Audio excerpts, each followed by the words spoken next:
Hello, hello, and welcome. 95SS Racecraft Simulations Turn-In Race Apparel Invitational, the Bathurst 300. Let's get this done. We got around about 8 minutes, and just on screen, there's one of our sponsors. Good job, Ross. Straight up. Thank you, mate. Appreciate that. Just parked there a bit longer. But that's Ross Salon, ladies and gentlemen, from Turn-In Race Apparel, RSW Graphics. But obviously Turn-In, brand new clothing brand. Right on cue. Just parks his car sideways for us. But g'day, welcome. Obviously tonight is the Bathurst 300, so it should be an absolute belter. Point of this, really, we've got this weekend we've got the big Logitech. Thanks, Chris, for the like, mate. Appreciate it. We've got the Logitech G Pro Invitational Bathurst 1000 this Sunday, so we were going to put up a bit of a race for the team, and we figured, you know what, we haven't done an invitational for a while, so let's do that and get as many guys as we can in on it. And thankfully, we've got an absolute stellar turnout tonight. Richard Hampstead on screen there. Strength of field's almost up around 4,000, so it is a big turnout tonight. But so looking forward to it. If you're there, okay, Tyson. Hey Ben, how are you, man? Indeed, mate. It's going to be. All right, well, there you go. So, RB Media, sorry, I just got a message. So, RB Media, who is obviously Riley Bilson, amazing photos and bits and pieces that he does for the team and a bunch of other stuff. He is our event host tonight. Sorry, not our event host, my apologies. He's our media partner tonight, grabbing photos and bits and pieces and available if anyone wants to check him out. He's just thrown up $20 more each per place. So that's now $70 for first place, $50 for second place, and I think if the maths is right, it should be $30 for third place. So massive thanks, Riley. Massively appreciate it, mate. That's epic. So yeah, some decent prize money for a one-night event, and it's going to be an absolute belter. So like I said, give us a like, give us a share. You know, let's get the 95 name out there, of course, but let's get as many bits and pieces as we can out there. But 5.5 minutes left. Yeah, I think the 65 is possibly at risk already. Is that Cooper done? I'm going to go with 65 is, yeah, he well aware of it. So race control's already keeping an eye on that. We noticed that the other night.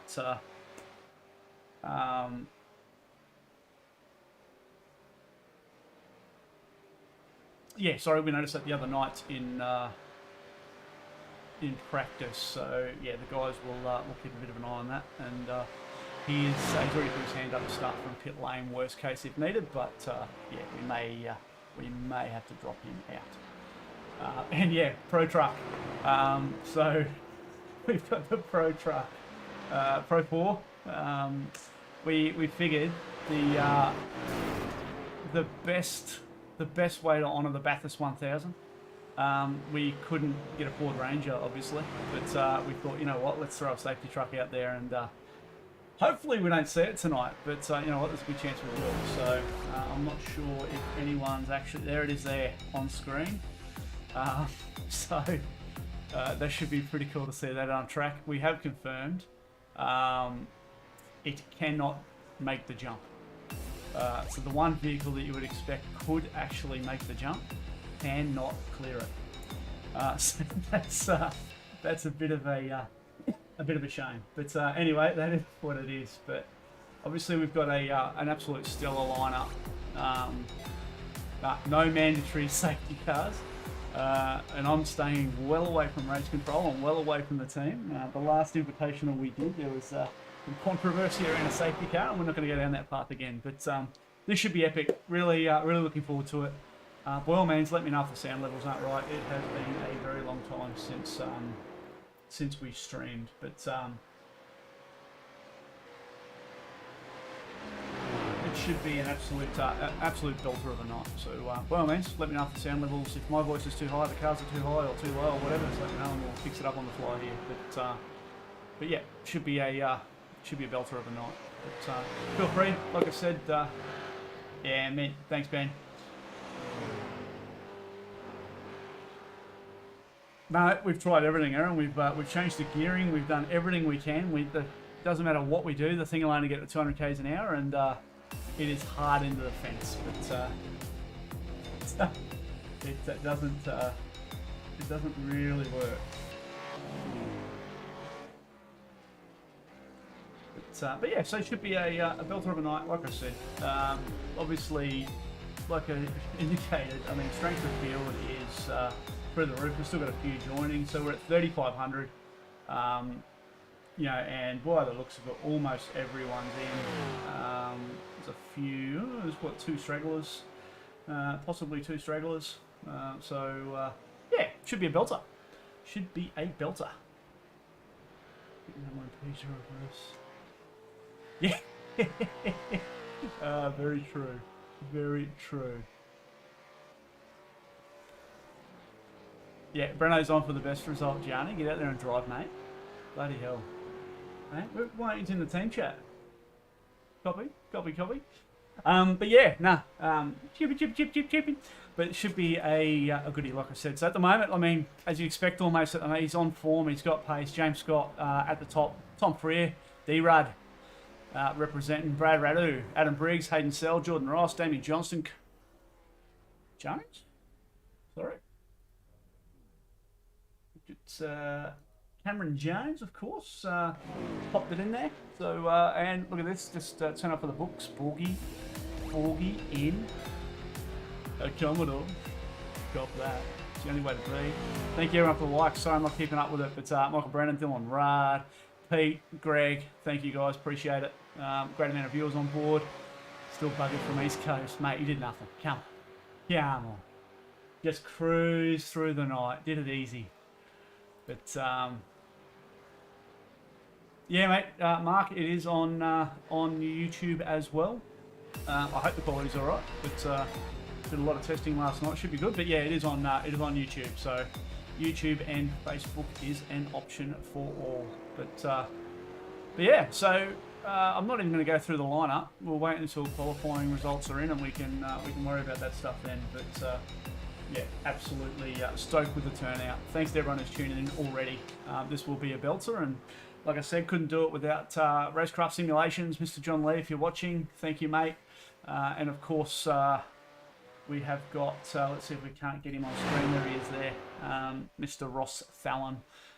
He's just launched. I can't say it enough, guys. He's just launched his own clothing brand, Turn In Race Apparel.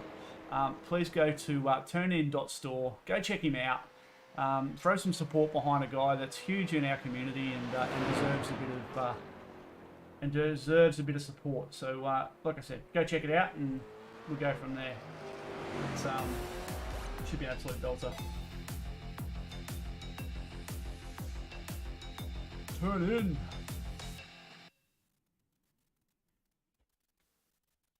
Yeah, not sure what the Simon Chadwick reference is, but copy that, lads. Yeah, so anyway, into quali.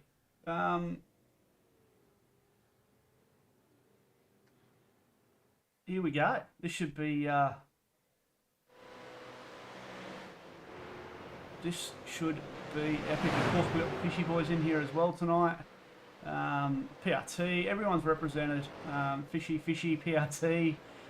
Obviously, we've got Face Forward, Benny Morris. We've got the Turn In Boys, RSW, with Justin McLean. SSR, big representation. Thanks to those guys.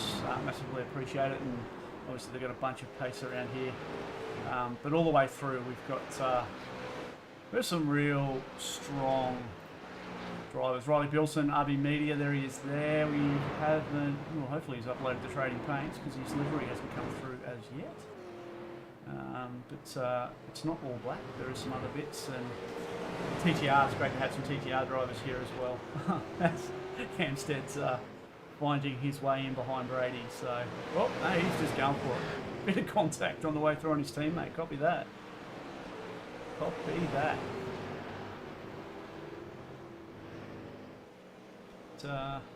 What YouTube channel? Mate, just search 95 Sim Sport, as you can see on the screen right here. Should come up in YouTube, mate. Let's see if I can't drop a link. in there for you. Let's see if we can't have a look here.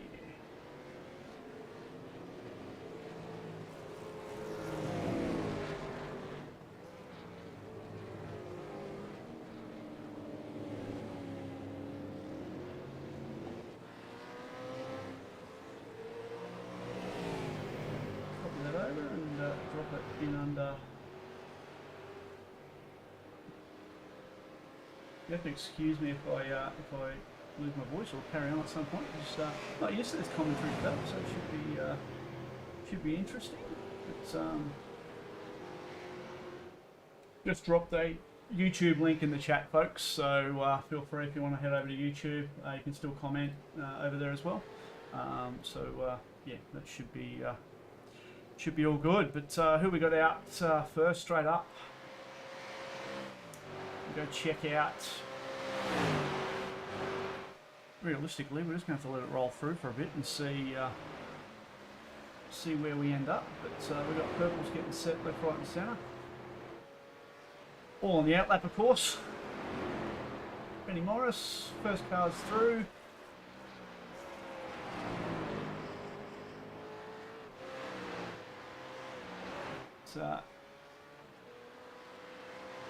Yeah, thank you. Let me know if it's an issue on Facebook. Not that I can do much about it right now, but yeah, it should be streaming 1080p and should be looking okay. Can't see why it wouldn't be, but that's okay.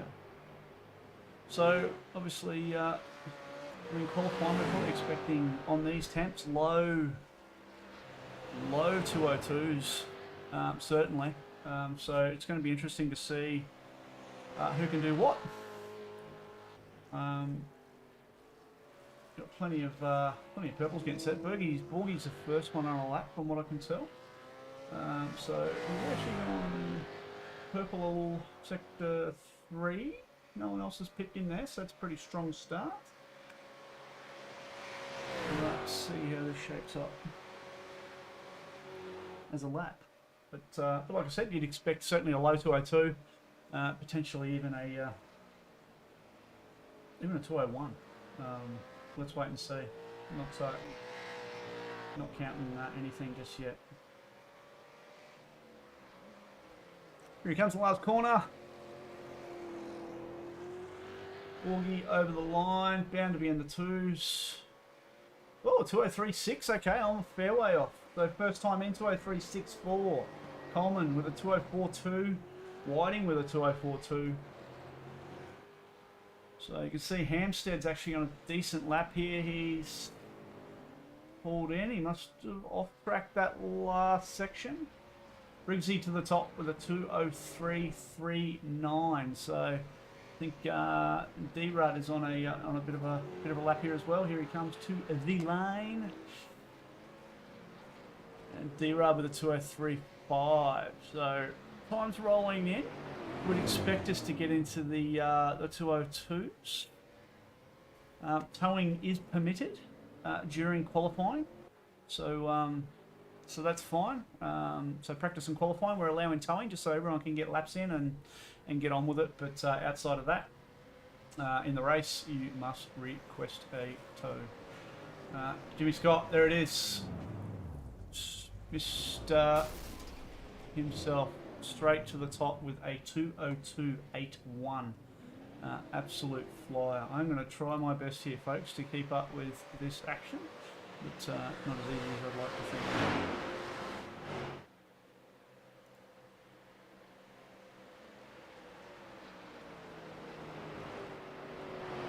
Damien Johnston, late addition, jumped in after a couple of people pulled out, so great to have Damien in here as well. Emily Jones was another one that popped in. So Tom Freer is on a good lap here. Or is it his first lap? Maybe it is his first lap, but no doubt we'll see him jump up the list here. There you go, P2, 203.28.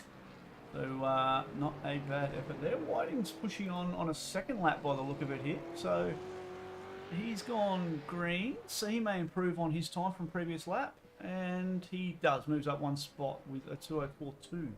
So not too bad. Hampstead pushing again. down through the chase. So if there's any drivers out there that you want to see, give me a number and I'll have a look at it. But Hampstead's starting a lap. Let's watch this one, see how he can perform here. He did 2:02.83 on his first lap, but it didn't record, so he obviously had an off track. So expect, as long as he doesn't get traffic here, you can expect him to put in a pretty solid lap. Let's watch him. His timing will come back. Don't worry about that. Let's see if I can't fix that line.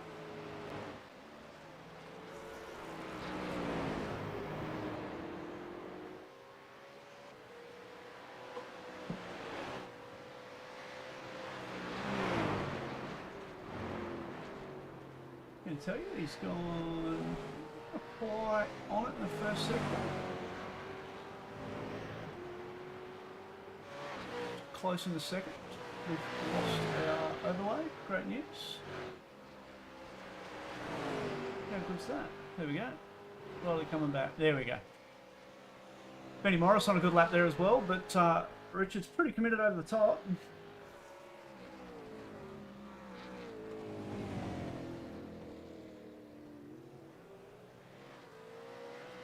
Tight to the car in front of him. That's probably going to help him as long as it doesn't get in the way coming down into the elbow. It's not.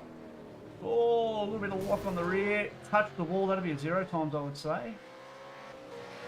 You'll get a little toe here, a little toe benefit. Hopefully the 20 jumps out of the way for him and doesn't hold him up.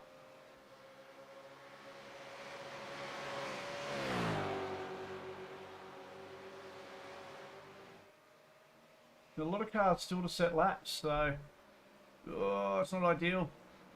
20 has balked him here. So they're both on laps, so that's where it gets a little bit awkward. Richard's been pretty smart there and just tucking him behind. So shows the that level of professionalism.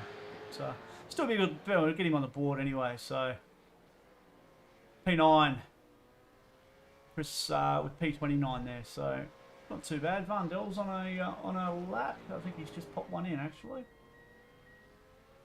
Here's a guy I'm stoked to have on board in this race. Scotty Gamble is the reason I got into streaming. There's a lot of people certainly were. It's great to see him back in the sim and doing his thing. So it's great to see the 543 back on track. But I can't tell if he's on a out lap. No, he's on a hot lap.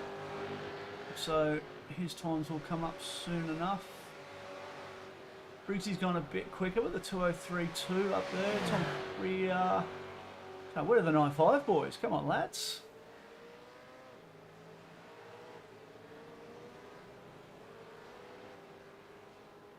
But we'll certainly do our best to cover as many drivers as we can throughout the night.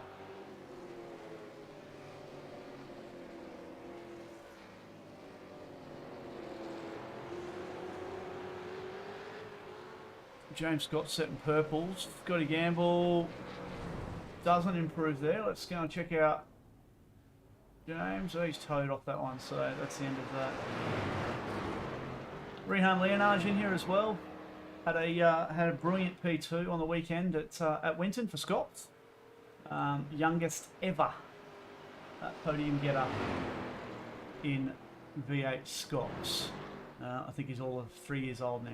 But yeah, banging lap from Greg. P8, 2:03.507.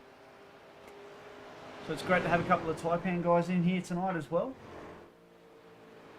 It's what we've got, trying to pick up someone who's on a flyer. Got the 22. Freddie Myers hasn't got a lap in yet. So has gone purple in the first sector. Obviously Brady leading the. I think they are. They've taken it easy. I'm not going to give them any coverage. But yeah, Brady's leading the V8 Scots Championship at the moment. Not much of a gap over him and Jordan Ross. So that's going to come down to the wire this year as well. But he's on it.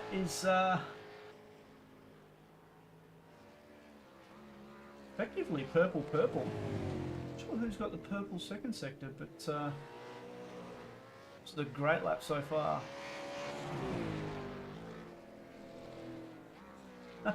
Chadwick's just got a warning, car 957 impeding on a flying lap, so look out. I'll tell you what, this time from Brady is looking very strong. I think we're going to see him jump to the top. 51 there jumps out of the way, which is great to see. So,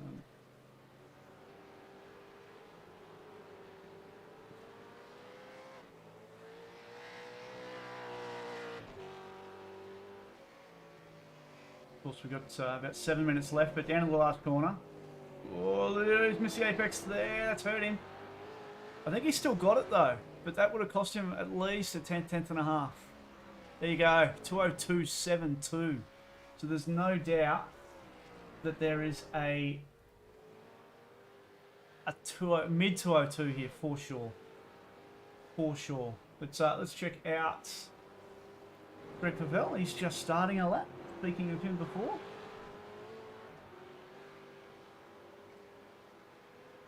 Yeah, spot on, Ben. It is so tight. 1 second across 16 cars. And even, you know, really back to P20, there's only 1.3 seconds separating the guys. So, that's pretty mega. Then, of course, you know, remembering everyone, this is an invitational. So there is, you know, a significant speed gap at times because we want... Oh, Greg out into the wall. Throws that one away.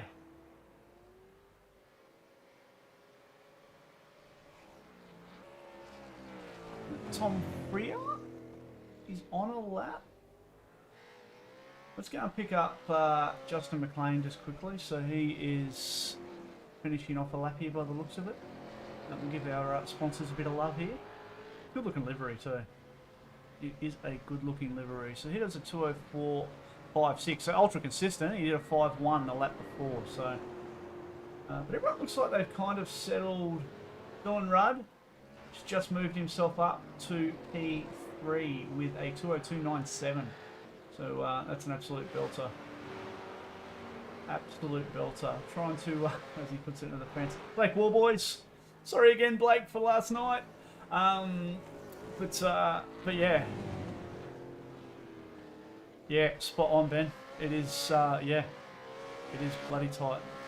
Sorry if timing keeps jumping around, but hopefully it's not too bad. Of course, we've also got the Mach 1 Esport boys in here. So Brad Rabu has jumped in for a black, and look at that, right behind him is another Taipan car. But yeah, Emily Jones as well. Appreciate Emily jumping in late notice, but was ultra keen to get in and get amongst it. So yeah, massive props to her to jump in. So far, everyone has set a time, all except for Hayden. Copy that. Hayden leaving his run late as usual. Is on a flyer.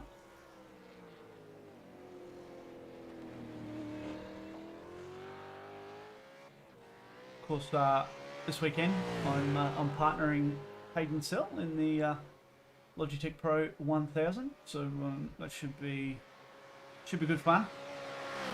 So no pressure, Hayden. But yeah, so here he comes on down. Has not set a time. The only driver outside of Cooper Dunn who's having some internet issues.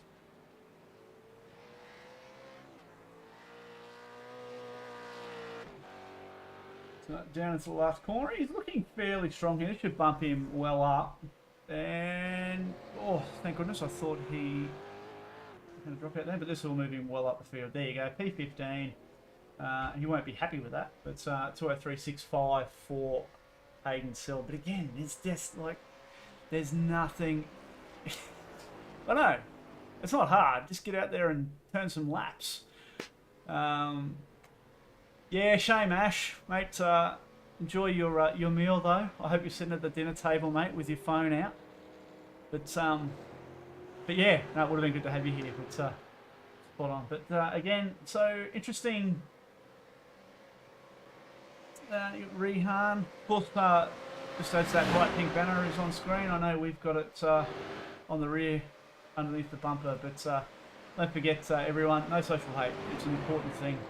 You know, we promote it, we do what we can to live by it, and yeah, everyone gets heated and frustrated at sometimes, but you know, believe in it, apologise, reach out to people, everyone will appreciate it. You know, even if you have an incident on track, an apology or a sorry or an oops or a shit, it's my fault, you know, it goes a long way. So be sure, you know, do what you can to live and breathe by that. But yeah, I mean, what do we got? We have got 2.5 minutes to go. James Scott back to the top. I missed that. 2:02.61.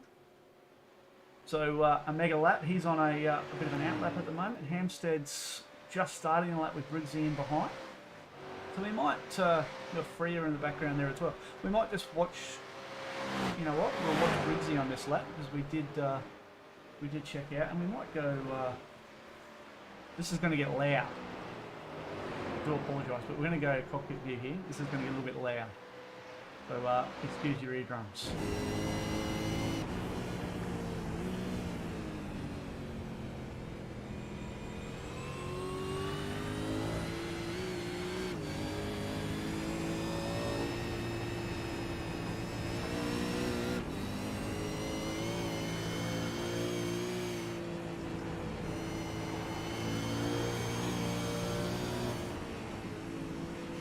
He's a bit wide of the apex there, a bit loose over the top. Again, one of the fishy boys getting out of the way, but I'll tell you what, with the full wing that no doubt these cars are running, the toe's going to be mega thin behind Richard here, so let's see what he can do. His times aren't looking too bad. I'll tell you what, he's right on it. That little bit of a moment over the top hurting. Let's see what he can do in a straight line.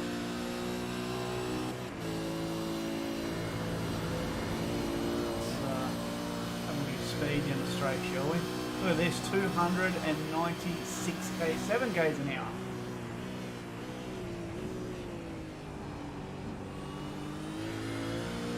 And goes purple, fastest sector.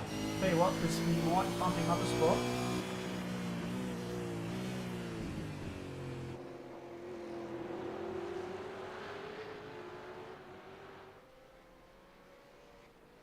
And it does. 2:02.776. That is a belter of a lap from Briggsy. Hampstead also went a 2:02.80. That toe certainly helped Briggs out then. That was a mega final sector. But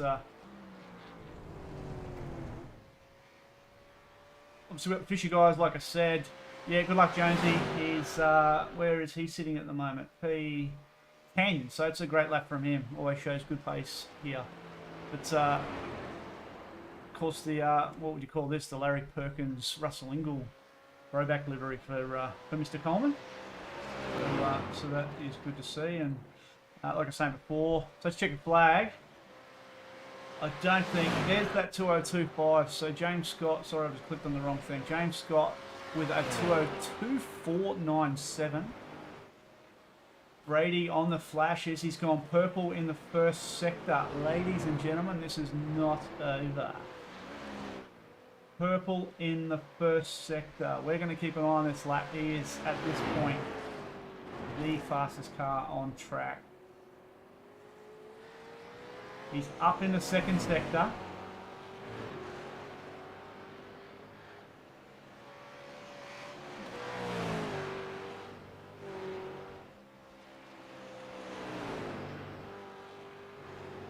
He's got time to finish the lap. Countdown's fine. He's slightly up in the third. This is a belter from Brady. And remember, he made that small mistake into the last corner, which would have cost him a tenth and a half easily. So, purple in the fourth.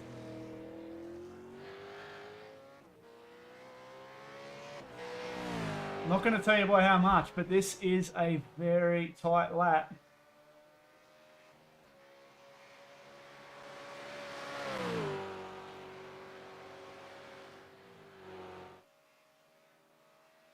Down to 10th in the 5th. It's going to come down to the last corner. He gets through the chase clean. It is all going to come down to the last corner. See if he can stop it better than he did the previous. Got it turned in. Little bit of a slide. He's done it. 2:02.386. What a lap. Mega lap. Absolutely mega lap.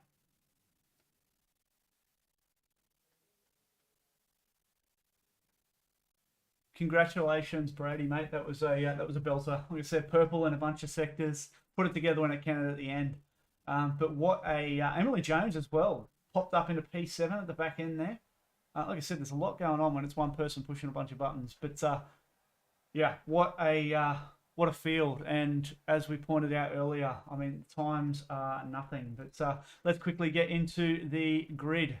And we've gone all the way to the wrong section. Good job, grid. Let's go back to the start, shall we? Brady Myers. Just make sure we've got the gridding right. We do. So Brady Myers, pole position. Absolutely brilliant effort, mate. Thank you and well done. James Scott, P2. Adam Briggs from Synergy, P3. Richard Hampstead, Trans-Tasman, P4. Dylan Rudd, Mr. 95 in P5. Tom Freer, P6. Emily Jones, P7. Sebastian Varndell, that's a belter of a lap from Seb. Well done, mate. P8. Brad Aratu, P9. Jordan Ross in P10. Cameron Jones from Century, says United, but it's not Century Motorsport, in P11. Damien Johnston in P12. This is going to take us a while to get through, just saying. P13 is Brian Borg in the 888. Blake Warboys, P14. Hayden Sell, P15. Greg Favell out of 16. Scott Gamble out of P17. Gianni Lutsu, the next 9.5 car out of, I shouldn't say the next, sorry, we skipped over Hayden there, but Gianni out of P18. Riley Bilson, RB Media, sitting in P19.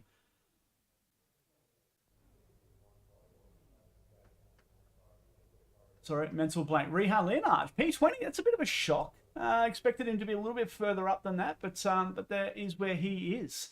21 for Lockhart Brown Lee. Michael Whiting, first of the fish in 22. David Coleman, 23. Scott McCune in 24. 25, Simon Chadwick in the 957. Michael Stewart in P26. Justin McLean, 27. Ben Morris back in 28. He'll be disappointed with that. Dean Powell, 29. Stead Miller in P30. Brian Good, P31. Mandela Pluck in 32. It's going to be a late night for him. He is in New Zealand. Lindsay Hobbs, P33. Ross Dallin, 34. Chris Nankiville in P35. Brett Taylor in P36. And then as we get to the back end of the grid, we will have Craig Schulz, who's our race control man. So that is it. We've got 36 cars. By the looks of it, we've had, I'm Cooper Dunn out of P40, of course, but we've had three drivers not show up. So, you know what? That's still a belter. Take that any day of the week. But no one's... Oh, hang on, we just got a bit of a camera issue here.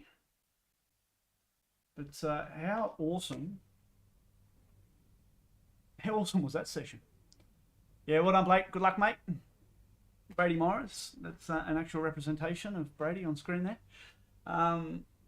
I do need to get rid of the photo bits, but there you go. So it's going to be a hoot. Here we go.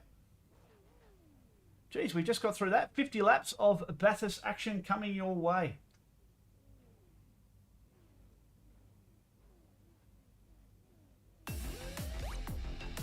Mitch Campbell, thanks for the like. Here we go. Red lights are coming on. Green, green, green. Away they go. Great start. James Scott gets it off the line. Brady straight over to the race line. Let's hope they all get through the first lap with no issues. Mark Duggan's connected. He might even jump into the broadcast at some point tonight. But here we go. Up the straight away. James with a run out of turn one. You could call that hell corner for Brady Myers at this point. They're going to go side by side through. James out wide. But everyone through turn 1 and 2 clean so far. That's brilliant. It's back we drop.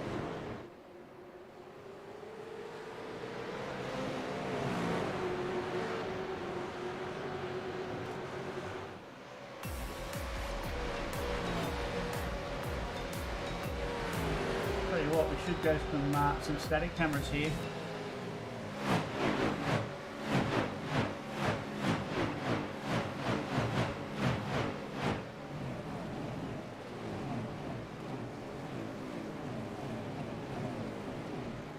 How good's that?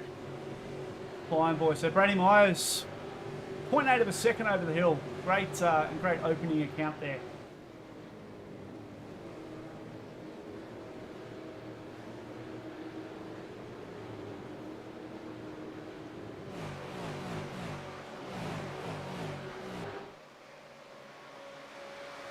Right, Brady's your man.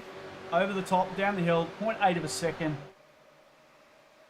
But look at that straight line speed of the SSR cars. Closes in almost a tenth in a straight line.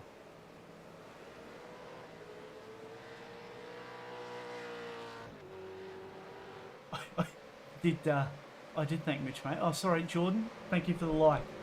It's Brady Myers leads the first lap of the Racecraft Simulations Turn in Race Apparel 9.5 Invitational Bathurst 300.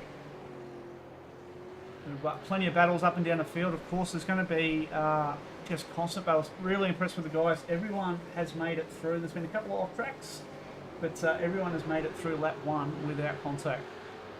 That's extremely... Cooper Dunn's... he's come into pit lane, so I think Cooper's done. I'm just going to grab a replay here of... Sorry, Ross. But I'm going to have to do this to you, mate.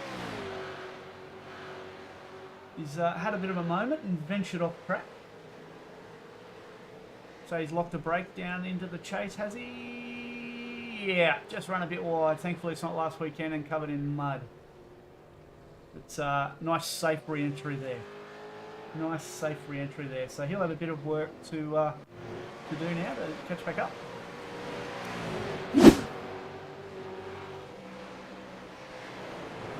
Brady at the front checking out, so we won't head back up there just yet. Briggsy. Of course, we've got Michael Stewie Stewart on screen at the moment. Ash Davis, hope the knee's good, man. Hope the knee's good. But there's just battle packs everywhere. Down to the 888 of Brian Borg with Blake Warboys over the back of him, and the 897 there as well. So this is just on the back end of the top 10. Goes to show the quality of the field. Epic. And massive thank you to everyone tuning in. Do appreciate it. We've got a bunch of viewers here and on YouTube, so if you're watching on either, feel free to drop a comment below if you want to see your favourite driver. It's all looking pretty strong at the moment for Brady.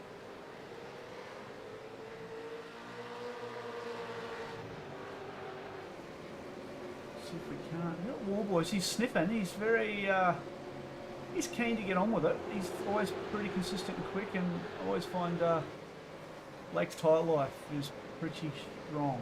So we'll see how that pans out for him for the night. But, yeah, all the way down, we've got Mandela Play. Here we go, a bit of 3 wide action.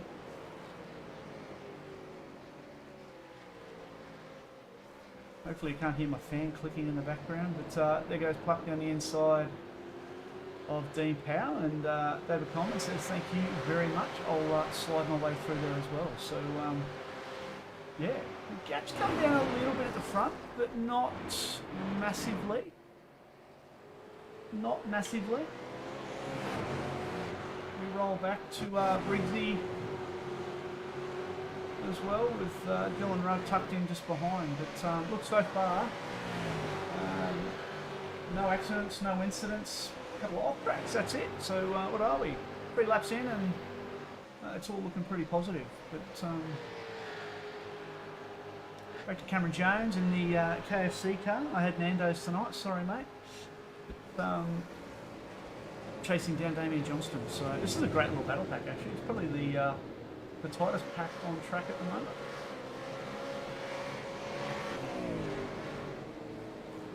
Damien Johnson. Oh, a little bit of a wiggle. He's had a little bit of a wall rub as well. So we'll just keep an eye on that gap at the front, just in case it heats up a little bit more. But 50 laps, as we covered, a little bit more than 300 kilometres, but we wanted to extend it out, a little bit of fuel strategy. So if this thing stays green, I can tell you right now, it's going to be interesting to see who does what around fuel strategy and bits and pieces. Oh, Brad's gone off. There's been a bit of a moment. We'll pick up that on the replay. We'll jump onto Rabu there. He's gone to have a bit of a look at Vandel, has he? They've both gone deep. Oh, they've both made a little mistake. Ventured off Vandel as well. Drops a couple of spots. So, not end of world. Oh, here we go. And that actually opened up an opportunity for Cam. Plays a smart game, just tucks it in behind. So, our first, actually, Vandel. Sorry, we will have another look here. Sorry, a bit of an issue with operation of cameras. Let me go live for a second here and come on back. But, Seb looks like he had a bit of a more than a crash, did he? Let's just check out his re-entry and see if there was anything funny there. But God, he's taken the full mud, slow wet approach. Not sure what has he popped the motor?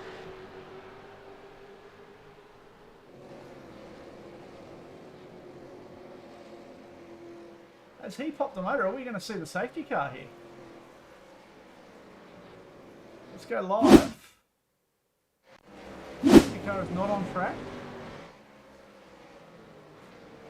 Where is Seb? I would say he actually, yeah, he's retired. He's got it somewhere safe, so at this point, no safety car. But I would say he has popped the motor on that downshift. What a shame for him after a double qualifier. But this is on at the front. Yeah, James is either going to... No, he's not mucking around. He's going for it. Thought he might sit there and save a bit of fuel. Oh, bit of contact. But through. Yeah, no safety truck. He got it into a safe spot. It was too safe. Everyone can get into Seb Vandel for not pulling up somewhere dangerous. It's well done to get it back to pit lane and out of the way, mate. But shame for you to have that incident. So James Scott, new race leader, rolls his way through. So well done. Nice path down into the chase. A little bit of contact on exit, but good hard stuff. Everyone's sort of settling out a bit. We've still got this pack. Sort of P9 all the way through to P15. P14 is really the action pack at the moment. We can go back also down to Chadwick. Here we go. We've got a run for Chad. Give a little bit of a move. Oh, he's gone left. He's gone right. He's left a bit of room there.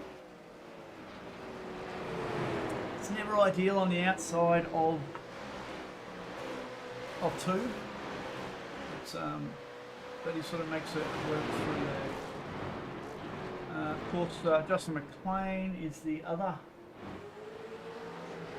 Oh, we're side by side. We are side by. Oh, he's letting go through. Sorry, guys, missed that one.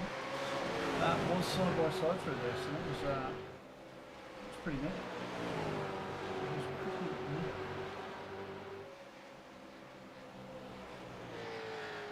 It's enough of 9.5, hey? Don't worry about those guys. But back to Justin McLean, of course, running the pink turn-in race across. Big fan of this livery. Big fan. Who doesn't like pink? It's, we have had another crash. Might be two-car crash, this one. Let's have a quick look. It's Lindsay Hobbs and Dean Powling behind him. So I'd say Lindsay's had a bit of a moment coming up out of the S's here. He has. He's got the wall. That's big. That's big. I tell you what. That has to be... Has he kept it going? That's the question. Let's go live.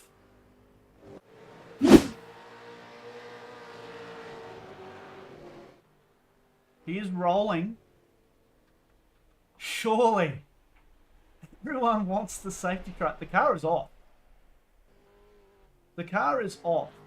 Let's just go on board here for a second.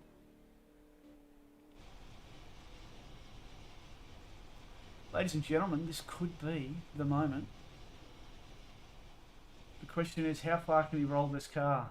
We're going to stay alive here on... What did he just fire it back up? He has. He's trying to save the motor. He's got a fast repair, so... I guess the only other question is, where are the leaders right now? Coming up through the S's. So Lindsay's got plenty of time at the moment to get back to... We're certainly not going to make the jump. Let's just make that clear. But this is proper on at the front, though. We'll come back to that in a second, but this battle is not settling down. I think it's interesting to see the difference potentially. A little bit of a wall clip on the way through. The difference. How about there's a slow car ahead. Oh, he's going to make it back. He's on. Yeah, okay. So he's going to get back to pit lane. No safety truck. No safety truck. Sorry, all. But this battle here is starting to tighten up now. So we've got Briggsy. He's a couple seconds off Hampstead, but Dylan and Emily are starting just to close up on the back. I think it's Tom Freer, Jordan Roth just tucked in the background as well. So, you know, if you think about the top 10 at the moment, there's a lot of SSR cars sitting there as you'd expect, and then we've got the TTR cars and 95 cars. So that's not travelling too bad, but disappointment for all, but not for Lindsay, of course. But he, at this point, I would say, is going to park it up, but not ideal for him. But let's go back. We've got Mandela Pluck having a battle with David Coleman. A little bit further up the road.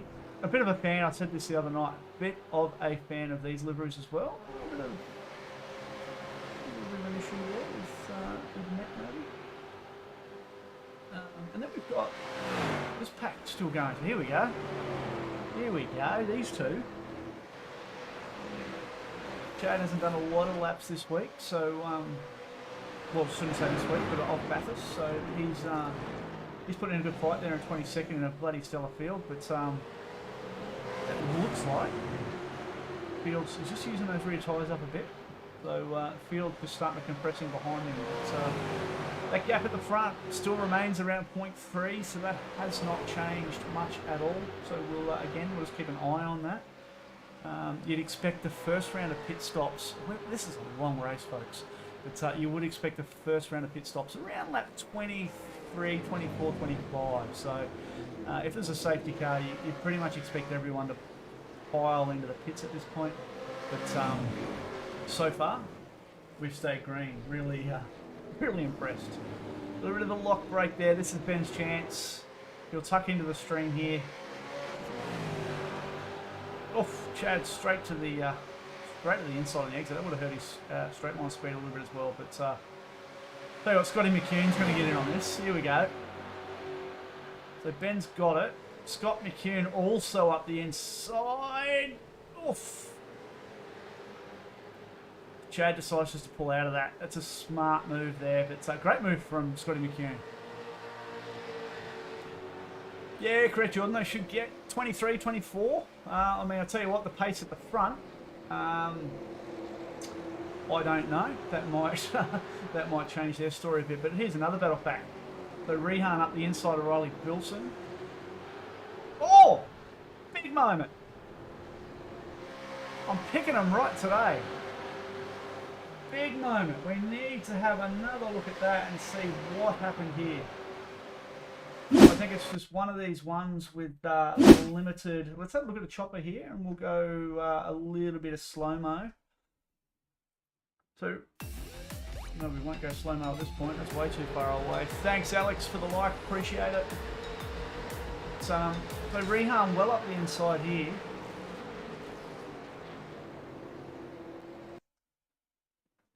Early, still on the outside there, and Rehan just...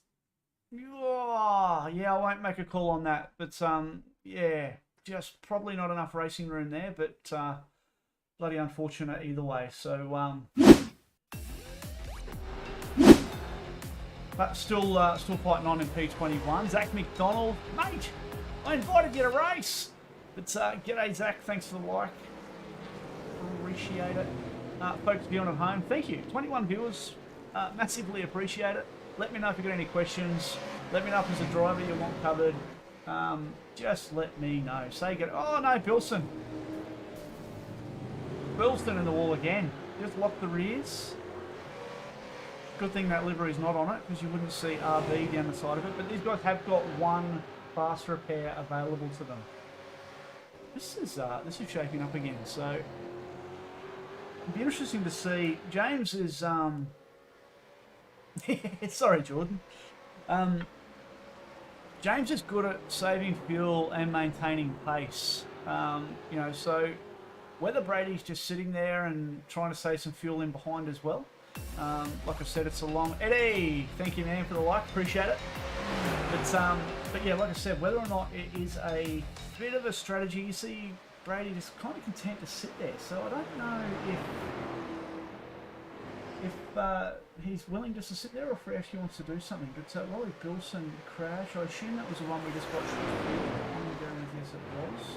Rehan has boxed. So Rehan, oops, sorry, I've just hit the wrong button, but Rehan has gone to pit lane. So he's no doubt taking that early stop, getting his fast repair along with Rolly Bilson. So those two are going to come out fairly close together. No tyre limits, so everything is just is a bit call it a free for all. And yeah, we'll just continue. But these three guys, I shouldn't say three guys, sorry, these three drivers here. You see Tom Freer just slowly in the background creeping up on the back of this pack. So I would say that the three in front are probably just taking a little bit conservative. But just a quick recap. So James Scott P1, Brady Myers in P2, Richard Hampstead in P3, Adam Briggs running well in P4, the Rudd D in P5, Emily Jones in P6, Tom Freer P7, Jordan Ross in P8, Damien Johnston was a late inclusion, P9, and Cam Jones rounding out the top 10. So again, that's a bit of a battle, and as we flick to it, we got Cam Jones in the slipstream.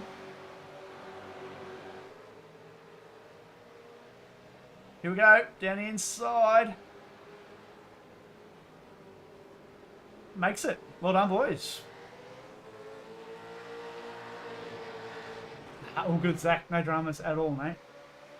It's a good move. Just runs a little bit defensive down into the last corner. Oh, he's run wide. He's run wide. Oh, Damien's lit it up. This is going to be an opportunity for War Boys.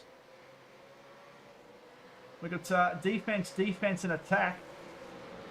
War Boys will be the victor here. This is going to set him up nicely. Oh, it's going to be... this is a great pack. Great pack. All the way back to Ratu. It's Borgie won't be shy here, so yeah. Blake just had a little bit of a moment on the exit there, so it doesn't surprise me that he's gone defensive. And we should see the guys. But look at this little pack. We got the co-drivers together. We'll call it. He had to have been. I don't know if you got me earlier, but I went Nando's tonight. Sorry, guys. KFC was too long on Uber Eats, but these two boys on screen quite interesting. So the 897 of Jordan obviously partnering up with me for the Pro 1000 this weekend, and Gianni Lutzu, who's new to supercars but is impressing, running in P14 here, up 4 spots. Both these boys have moved forward a bit, but obviously Gianni is running with Mr. Dylan Rudd, so looking for big things out of those boys, and hopefully they have a good run. But it's got a gamble. He's up 2 spots. Who's our hard charger at the moment? I'm going to go and take a guess.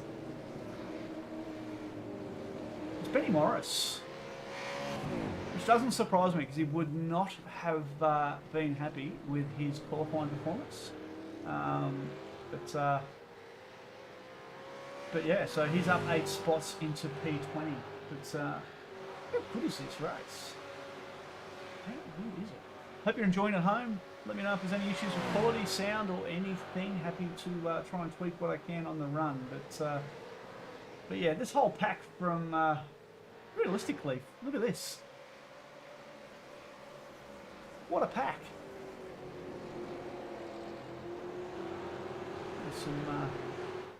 There's some static love on this. Look at the size of it. Mate, I tell you, John, it's a voice of the angels. All you need to do is tune in to 95 Sim Sport Wednesday nights for the 95 Invitational. How are you, Mr. Lee? But here we go. Cam's actually going defensive, so he hasn't been able to pull away from Damien. That's a little bit of what happens around here, especially again with some, whoa, massively wide. That gives Damien a chance, and I'll tell you what, up into the kink and the cutting here. Blake on the outside. Cam plays it smart. Well done, boys. Really impressed with what everyone is doing tonight. You know, massive respect. The caliber of drivers we've got. This is what you'd expect. I'll tell you what, anyone watching tonight, tune in on Saturday night and Sunday to the Logitech G Pro Series Invitational Bathurst 1000. That is where you will see the best of the best, and a lot of these guys are racing. So if you haven't yet, head over to the Logitech Pro Invitational Facebook page, give it a like, give it a follow, give them some love. Whoa, warning there. Car 662, contact lap 9. Interesting. But this pack, you just don't want to take your eyes off. It's, I said the boys are playing it pretty smart in the middle here. Brad on the back, and then just off the back, we've got Craig Favell. Because Greg was, and if anyone's watching, and correct me if I am wrong, Greg was the V8 Vets champion last season. Might have been a bit of potato and gravy, mate, down into turn 2 there. It looks like he just slipped on a bit of potato and gravy potentially. But nothing a hot wing won't fix, or you know what, even a chicken tender will get him back on track. But don't know about hot and spicy though. I think he needs to go a bit of the regular flavour, whatever that's called these days. But Greg Pavel, yeah, V8 Vets champion. Sorry, correct. How could I get that wrong? Pavel was the previous. Scotty Gamble, who is in here tonight, and maybe his box. No, he's up in P15, so there's a couple up the road. He's in this little battle pack, just what I couldn't see. But Cooper Dunn has had a bit of a moment. Let's go and check out what's happened here for Cooper. We have had some issues with his blinking, but he may have got on top of it. Yeah. Looks like, oh, he's run well wide. Out as he pulled. Oh, there's the blink. Oh no, he's taken out another car. Unlucky. Not too much damage on the front of the fork. Not too much damage, so that's not too bad. We have got wave arounds. Yeah, Chatty's going alright, Ben. Sitting P22, he's up 3 spots. It's not, to his own admission, it's not his favourite track, but it's good to see him after his 18-year holiday overseas. It's good to see him back. I'm coming, Ben. I'm coming. I'm keen as. The Friday night bit, I think, hurts me, but no, I'm... Oh, there, since we flick over to him, he has a moment.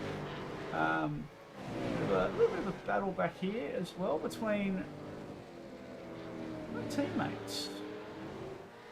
No, what's going on there? Sorry, I've got a car between Lindsay Hobbs, of course, that is out of sync. But we've got more action with these boys up ahead. Blake Warboys has made the move. This pack is just mental. Sorry, yeah, Thursday nights is pub night. But, you know what? For a season or two, I reckon we can change that.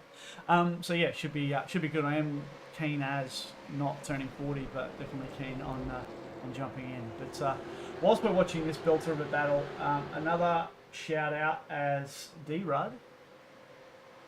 Looks like, okay, this is certainly livened up here as well. There's been a couple of passes back and forth here. Where's Briggsy? Has Briggs made a mistake? He might have. He might have. We actually had. Let's have catch a quick replay because I feel like. Okay, so we've got D-Rud making a bit of a move down the inside. Left room, good job, boys. Emily has lined up behind Dylan here. Dylan has hung her out to dry and said, you know what, I'm blocking this thing that's quick in a straight line. Or defending, I should say. Don't use that block word, wow. And then gets back up the inside. So that's good. Cameron Jones has had a problem. What has happened to Cam? We are full of replays right now. Oh, Cam. It's done. Sorry, I'm gonna do what you shouldn't do. I'm just gonna hit rewind here. I'm sorry, but I am.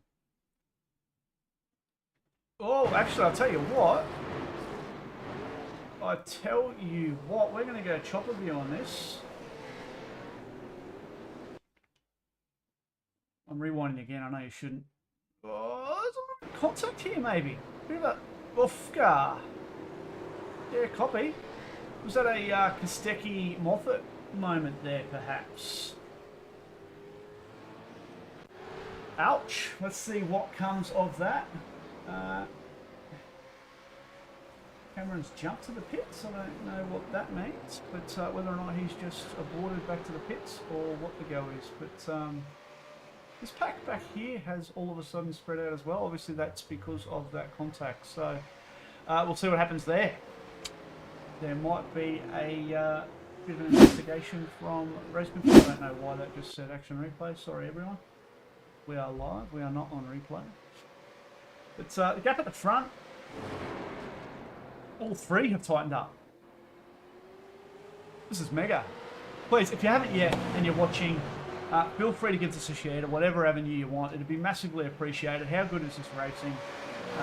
Again, 9-5 Invitational. Each time I try and say something about our sponsors, something else lights up on my screen. But this wouldn't be possible without Racecraft Simulations. John, if you're still watching, thank you, mate. Massively appreciate what you do for the team, for the community, and everything. Couldn't do what we do without you. And of course, Ross from Turn In Race Apparel. Brand new brand. Tune in. Go and have a look at, not tune in, turn in. You are. G'day, mate.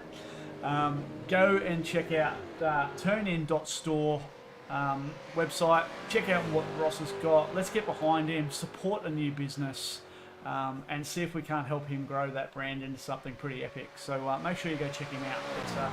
But right now, it's all about what's happening here. We've got D-Rud with Emily Jones breathing down his neck.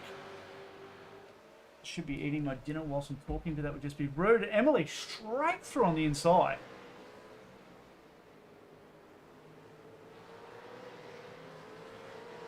That was a huge amount of speed for Emily Jones in a straight line. But whilst we're here, how about we go on a bit of a hot lap, block your ears, turn it up, turn it down, do what you want. But we are going to go on board with Dylan Rudd for a lap.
You are 100% right, Breno. What a sped. What a lovely person I am. I've been talking for the past probably 3 laps with my mic on mute. Thank you, Mr. Breno. Just saying, Gianni's doing an absolute belting job since jumping into the supercar. He's still finding his feet with a couple of things, but you know, his results last night in East Coast were brilliant, and he's only getting stronger and stronger. So looking forward to seeing how they go this week. But Borgie looks like he must have tried a bit of a move. And looks like we've got some cars pitting, do we? It's like the only... No, we don't. We just had... Scott Gamble has gone off track. Let's just have a quick look. Here we go. Okay, so these two, just covering them before. Yeah, I do apologise, everyone. My bloody mic. Oh, here we go. Oh! Oh! Oh! I'll tell you what, that's one of those, and I am going to go reverse here again, but that is one of these, you've got two drivers, both have tried to give each other room, and I genuinely mean that. Scott was quite narrow on approach there, very narrow on approach. That's what's kind of hurt him, but he's tried to give a bit of room. He's caught the curb hard, and it's just bounced him straight out. That's bounced him straight out, unfortunately, which has, I think we'll see Mr. Ratu get some air here as well. Trying to pull it up still.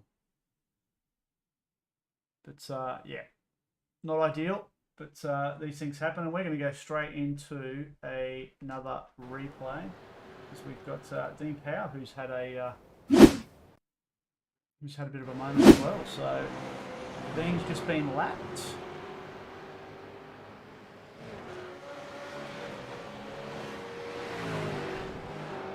Oh, just caught the... Oh, dude.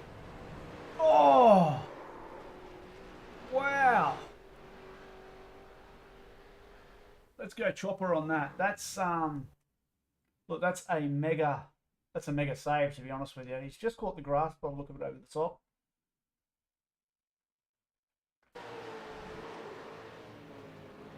But that was very close. A couple of cars that were coming through there, but I think he's got the thing going again. There was no other massive issues or incidents. Did reverse back, but I assume that everything was pretty clear there. So, all right, we'll go back live. Still on at the front. So Brady's just pulled out a little bit now. He's found a bit of a rhythm. Might have been hurting a bit in the fresh air. So he's got past Richard and sort of pulling away a bit. So he's still got Thornton Rudd, Emily Jones, Adam Briggs. Still fighting hard there. So, and this little pack here is still. I know it's thinned out a bit. We've lost a few along the way, but I shouldn't say lost a few, but we've had a couple that have just dropped off here or there. But look, we've still got 31 cars. Well, we've got 29 cars on the lead lap, so that's going pretty well. But now Borgie's got that. It's almost it's funny he's running the Triple Eight, but Borg's got that little bit of Lounsey-esque on corner entry. He just turns the car in a bit earlier than everyone else. If we go cockpit here, you'll see he hasn't here. He's trying to get the run. That's hurt. Johnston with a locked front, but look at the straight line speed of the SSR cars. Borg's got the toe, which is helping him, but let's see how this pans out.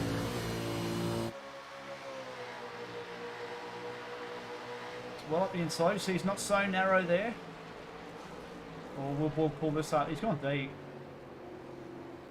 Gianni's an opportunity. Oh, a little bit of netco, but Gianni takes the opportunity to sneak through there.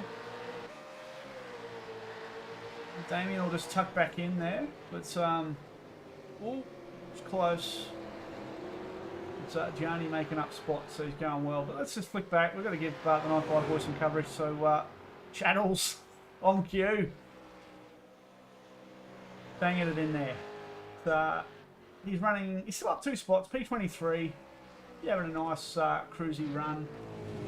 No doubt we'll see a safety car at some point, but again, I said it before, extremely impressed with how clean all the racing's been. You know, this pack is still on fire. The gaps have kind of opened up a little bit. I mean, at the front, yeah, these guys aren't awfully. Actually, Emily Jones has gone past. Have we missed that? Or has Dylan just made a little mistake maybe? He's just fallen off the back of these guys a little bit. Still well in the hunt, but his last lap was, you know, it's about 4/10 off where it should have been. So he might have made a little mistake that last lap. It's Breezy doing a great job. Let's go pick up Scotty McCune. So for the Hypersonic Racing guys, Scott was a bit of an addition. Still can't believe I spoke for 4 laps with my bloody mic off. But that's okay. And I assume, Eddie, you meant I was rewinding. And I hope I got the sponsor plug in. Bloody hell. We'll do that again anyway. But yeah, massive shout out. And RB Media. So if you didn't catch it earlier, so this event was... Oh, how good's this? We have... before I even get to that, I'm going to bring Mr. Mark Duggan in. Mark, how are you, mate? Hey Sean, how are you, man? I've been sitting in this green room waiting to be invited up, and yeah, nice to be here. It looks like a cracking race you've got going on. Hopefully you weren't waiting too long, mate. I just finally got back to Messenger and saw your message. But yeah, what a belter, isn't it? It's level of racing's just been top shelf. Not too many issues, some hard racing, but no safety cars, and it's going green so far.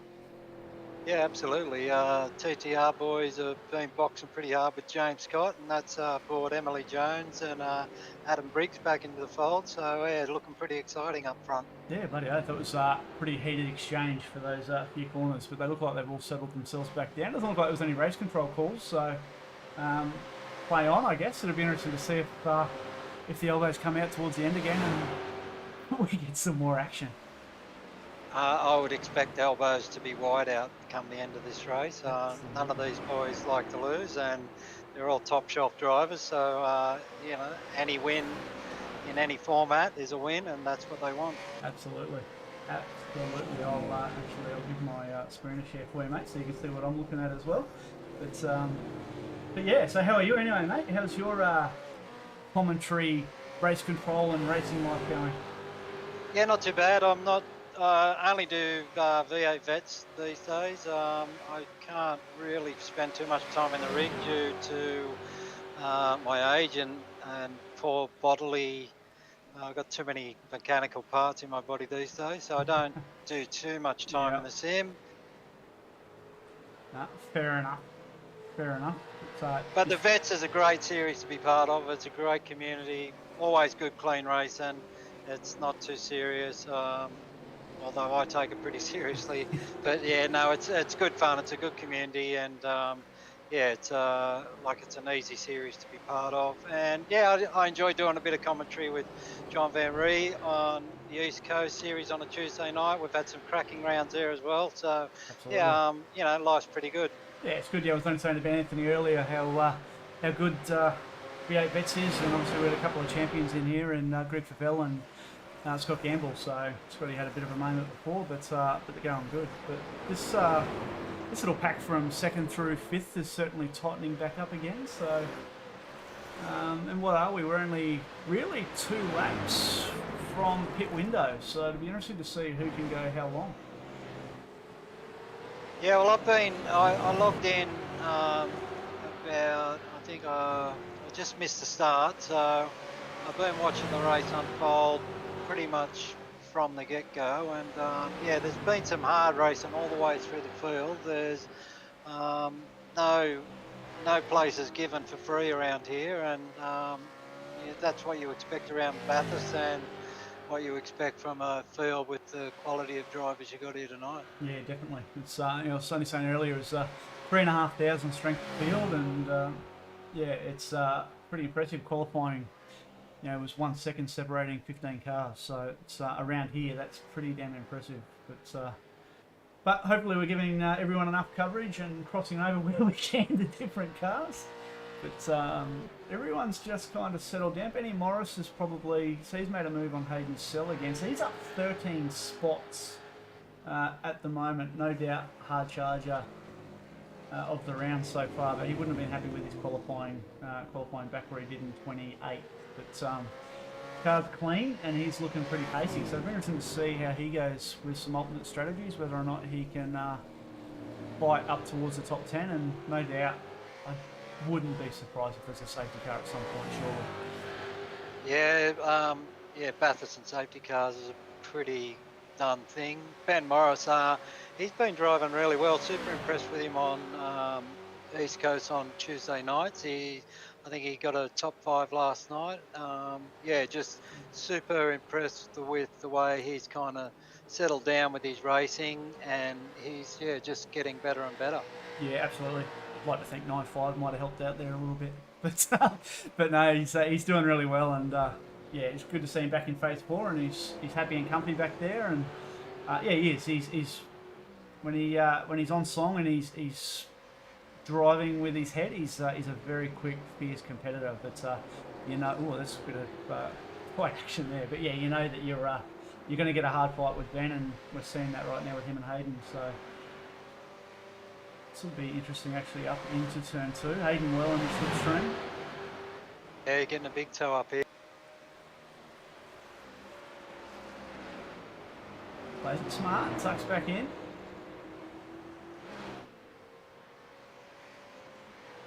Yeah, well, he's already got missing a boot lid, so he doesn't want to carry any more damage than that. The car looks not too bad other than that, but yeah, not a wise thing to do to try and throw the race away with still a couple of hours to go. So yeah, definitely. But makes it kind of open up. The front is still. I don't like to focus on the leaders, but we've got a little bit of lap traffic up ahead with, I believe that's Justin McLean up ahead in the... No, it's not. It will be Mr. Ross Dallin, our sponsor. But yeah, so a little bit of lap traffic coming into it now. Yeah, Ross doing a good job there, getting out of the way, giving the race leaders a fair crack. So well done to Ross. Indeed. But it's interesting. Emily Jones, so she only... it was a very late edition. It was literally about 4:30 this afternoon. But she's doing, as you'd expect, a belter of a job there as well, clawing away up 4 spots into P3. So that means we have got Richard Hampstead has boxed. Yeah, I mean, what a great late entry that is to have Emily Jones come on board, because she is an absolute weapon in so many different formats of racing and on many different platforms in many different cars. And absolutely. Yeah, what a great steerer in the V8. Yep, spot on, and she just made the move there on James Scott. So James might be just on the fuel stove pretty hard here to see if he can get another lap out of it. And if you can get to lap 25, you're splitting this thing in 2. So I think we're seeing some different strategies. Maybe Hampstead's boxed thinking there might be a safety car. But for the rest of these guys and gals, staying out might be the way to go. Yeah, well, Brady's kind of kicked out a bit of a lead here, so I'm guessing, like you said, James is really trying to milk that for everything he can and try and get that extra lap out of it. Definitely. And I think Brady, he spent a majority of that first stint tucked in behind James, so no doubt he was playing that smart game and saving fuel. So let's just stay on board with him, see if he boxes this lap. But Aaron, can we call a random safety truck? Kyle's waiting. Kyle's not actually driving it. We got Mez driving it. Kyle, he got pulled aside to do something else tonight. So, but is Brady boxing? He's not. He's not. He is going to go another lap. Dylan Rudd is in. But Dylan has run the thing as low as he can. Looks like Emily and James kept going as well. They did. So you got Emily and James continued on. Briggsy as well. I know Briggsy is boxing, sorry. No, Briggs is already boxed. Interesting. No, he hasn't. He's been off track. Sorry, I'm reading the wrong thing, folks. But I can. Let me bring this up on your screen, everyone at home. But, yeah, currently top 5 have not pitted. So Dylan Rudd, Jordan Ross are in at the moment. We also have Blake Warboys, Brian Borg, Lutzu, Johnston, all in pit lane. So, and as you'd expect, the Fishy Boys are still going. The ultimate fuel savers. Yeah, absolutely. We see this quite regularly from the Fishy Boys on a Tuesday night. Absolutely.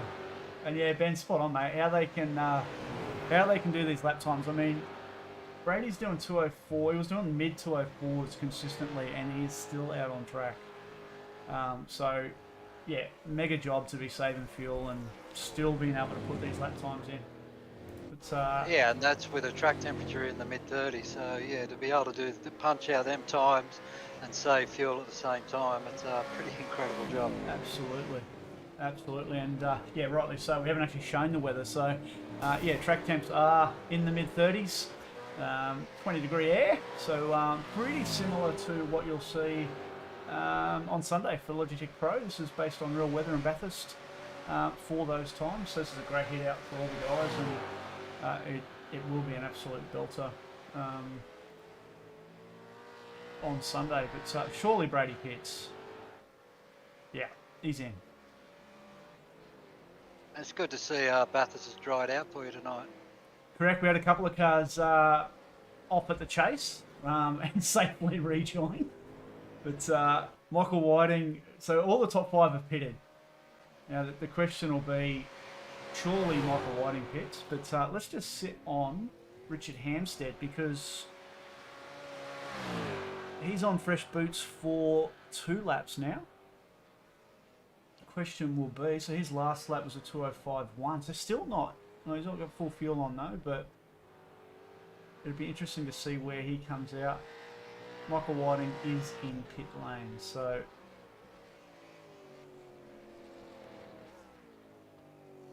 I would imagine Richard's got a pretty handsome undercut here, but he's going to have to pit 3 times unless he gets the benefit of a safety car for a few laps by the looks of it. Yeah, well and truly has the undercut. So there he goes. That's huge.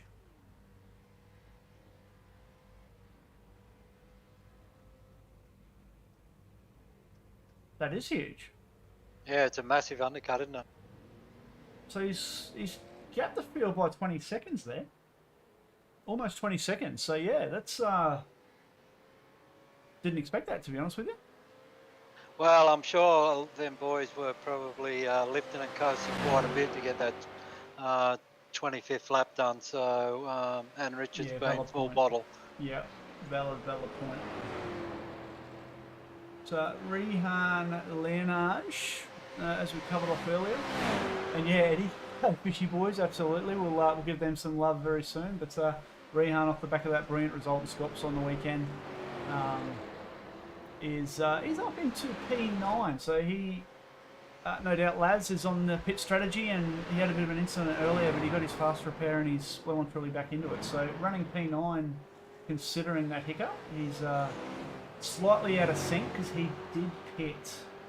I wonder if we can actually pick that, but he pitted on lap 8, so he's on an alternate strategy running P9, but still looking pretty strong though. So we'll see where he ends up once everything cycles through. But he can go flat out to the end regardless, and if there is a safety car, I guess he'll have a bit of a fuel advantage over everyone else as well. It's Michael Whiting, just to throw the Fishy Boys some love. They always love jumping into these invitational events, but Michael's up 5 spots, running P17, so he's doing a great job. And hey lads, how are you, mate? What's the goss? What's the fuel updates for Rehan, mate? Can you spill that information? But the Fishy Boys doing a good job. So we've got, I was trying to find them all, but Michael Whiting in P17. We've got Coleman back in P25. He's having a bit of a lonely race at the moment. And I feel like I'm skipping over because there should have been more than 2. No, I've only got 2 in my list by the Yeah, look. they go. Oh, actually, Delaney did have to pull out last minute, so that I makes feel like the sense. Fishy Boys are streaming and racing 7 nights a week. More action than They Fox got, Sports. they got good wives. Yeah, they must. They must. But yeah, so I'm just trying to find some decent packs. Here we go, Brownlee and Warboys. So Blake had a good run last night as well in East Coast. So some bloke in the 951 car did a bit of a dodgy rejoin and helped his driver's side door out, but he still fought on for a good result. But around the outside is always a dangerous spot to be. Yeah, really compromise your exit too, and it can very easily end in tears there. Absolutely. But yeah, going back to Rian, Sean, yeah, I mean, like, it's incredible how well he performed on Sunday night, and he's a credit to Laz. Laz is a great driver in his own right, and probably doesn't do as much racing as he like. But I tell you what, he's really given Rehan, sorry, a good grounding for racing hard and racing fair. Yeah, absolutely.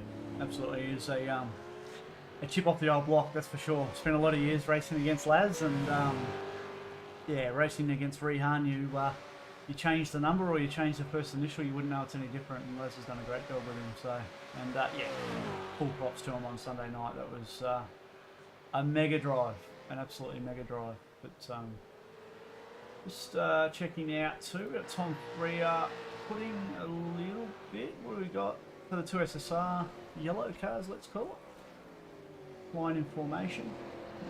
Emily Jones is, I think, just tucked into the back of Dylan again. So Dylan must have been on a bit of a fuel save for a while there, because he's popped back out on front of Emily as well. So it's kind of, Maybe just a slightly shorter fill, and was enough to just jump Emily in the pits. we can bring up, we can certainly bring up pit lane time. So actually they had identical, so 45.4 stop, both of them. So might have been just in lap and out lap that was a little bit stronger for Dylan, but yeah. So Hampstead stopped for 24.9 seconds. So he is definitely on that alternate strategy. So it'd be interesting to see. He will get home on one more stop. So interesting. We'll wait and see how that all pans out. But yeah, obviously the shortest fill being Rehan Leonage was 17.1, so he's still got a lot of fuel to dump in that car to get home.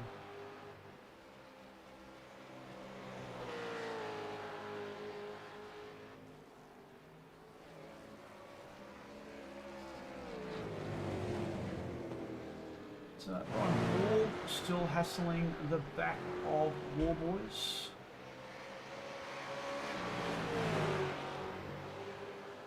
Interesting. I just had on my screen that Craig Schulz has passed Simon Mizzono for P39. They're both safety car drivers, so I don't know how that's happened. Well done, boys. Oh, it's a good move. Actually, and Michael Brennan's made a pass as well, so that's quite interesting. Tom Freer, so this little battle here. So Tom's just rolled out and let Riggsy go by. So these boys might be playing the ultimate team fuel save strategy. Or it's just a case of Bridges got the pace. What was their last lap? Freer was 2.5 tenths quicker last lap, so they might just be playing the fuel game, mate. What do you reckon? Yeah, I don't know. I mean, the boys in this team, they race hard amongst each other, and there's no quarters given. So I'm just going to guess that one's got better pace at the moment. Yep. And just up ahead, so if we go back to this Borg Warboys battle, I think that's probably the, although that said, the Whiting Havel battle is starting to heat up as well. But and then the Chadwick battle, here we go.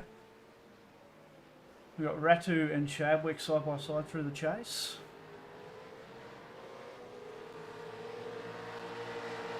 Chad loves a good slide. I think previous... Oh, there it is again, a little bit of rear lock. There, and a bit of slide off the exit.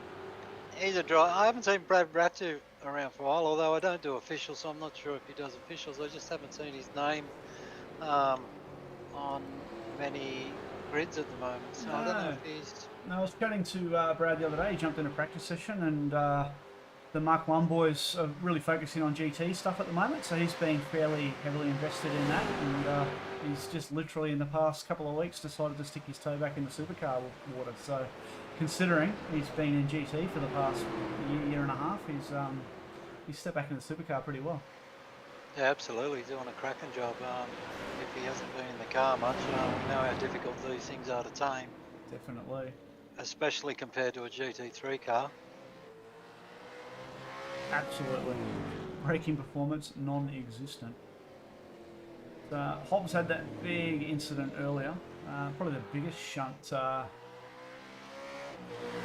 biggest shunt that we've had to date. Just getting word through. That was a bit of an incident on lap 28. Lap 1 with Gianni. Yeah, we've got a bit of a replay to go through. Thank you, Mr. Brenner. No button, sorry all. We'll get there eventually. There we go. Oof. Copy.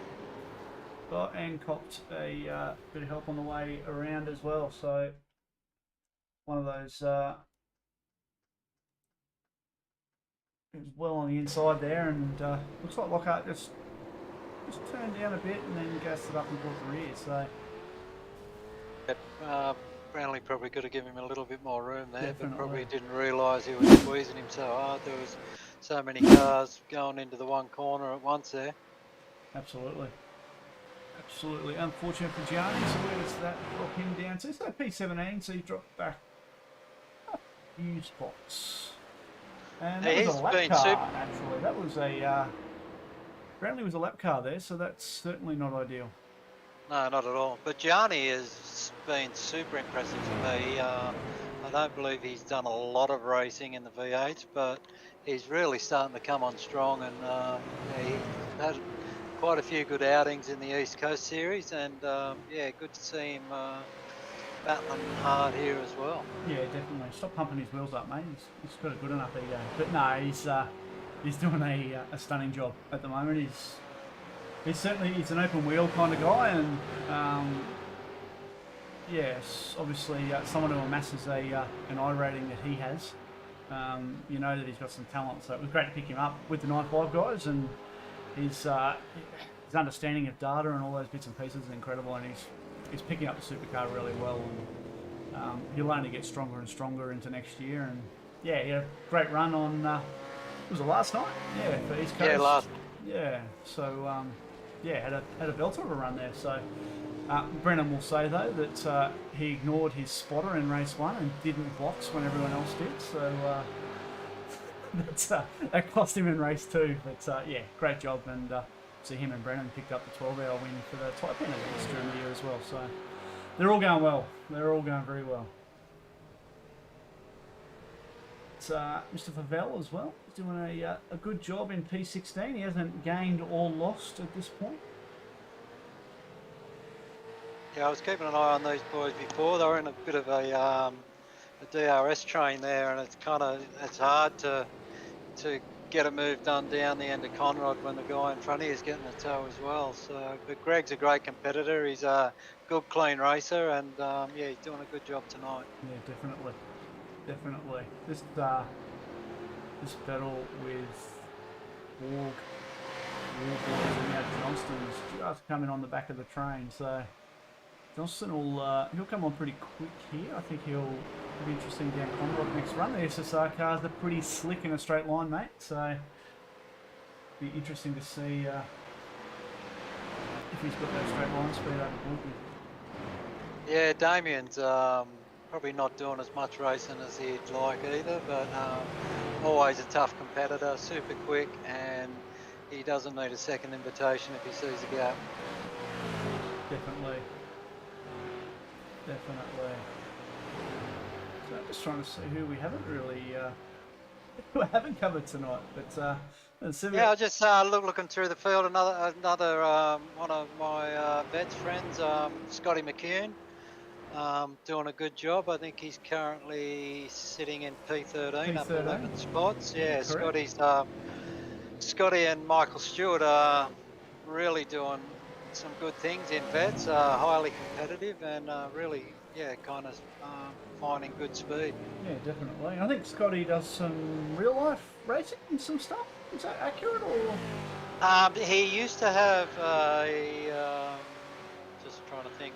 He did have a replica Commodore that he used to run in the New South Wales State Sprint Series, I believe. Yeah, there you So, go. but Yep.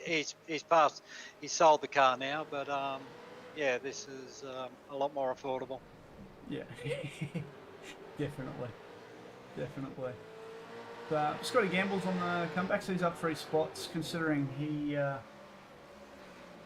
had that off with Brad Ratchet a little bit earlier, so he's still fighting on pretty well and punching out pretty respectable lap times as well. But I think at the moment, I mean, looking through the field, we've got Hampstead still out with 17.5 seconds. So, yeah, Mr. Brennan, there is no Echidna on track. But yeah, so Hampstead out. So, yeah, so it's come back a little bit, but not a lot. So he'd be playing it pretty smart out there. Brady Myers still running in P2, so he's having a great run after that banging qualifying lap. Jimmy Scott running P3. So again, let's see how all this shapes out at the end and what happens. Emily's made the move on Dylan, and Dylan's just tucked in behind. I would say saving some fuel. He was 2.5 tenths quicker on that last lap, so he'll potentially be happy to save some fuel on that. But Briggsy has pulled away, so it wasn't a fuel strategy. You're right, mate. He's pulled away from Freer just a little bit, and then J. Ross in the third yellow SSR Mustang. Yeah, keeping it not confusing for the commentators. Indeed. And who was that? Brian Good just getting out of the way there. So well done, mate. It's good to see. Rehan, as we said, he's still got a lot of fuel to drop in. But here he comes now, actually, on cue. So, tell you what, I'm fluking these cameras tonight. Each time I click on something, it happens. So, Yeah, Rehan's got the pace to come back at people if he drops a few spots. So it'll be actually an interesting thing to watch because yeah, he's a very quick driver and he knows how to pass people. definitely, I guess the only thing he's at risk at now, but is he can fuel to get home from here, but he won't have tyres. So it'll be interesting just to see if there is a late safety car. He'll be on old rubber compared to everyone else. So. We'll have to see how that one pans out. But just having a look, Chadwick has had a little moment. So I'd say he's perhaps caught maybe coming onto Skyline. He's had a bit of a moment. Let's see. A little wide. Yep. It's held onto it. Scotty Gamble, I see he's got past Scott McCune, so that's another place for Scott. Indeed, and it's sort of a healthy little action pack as well. So.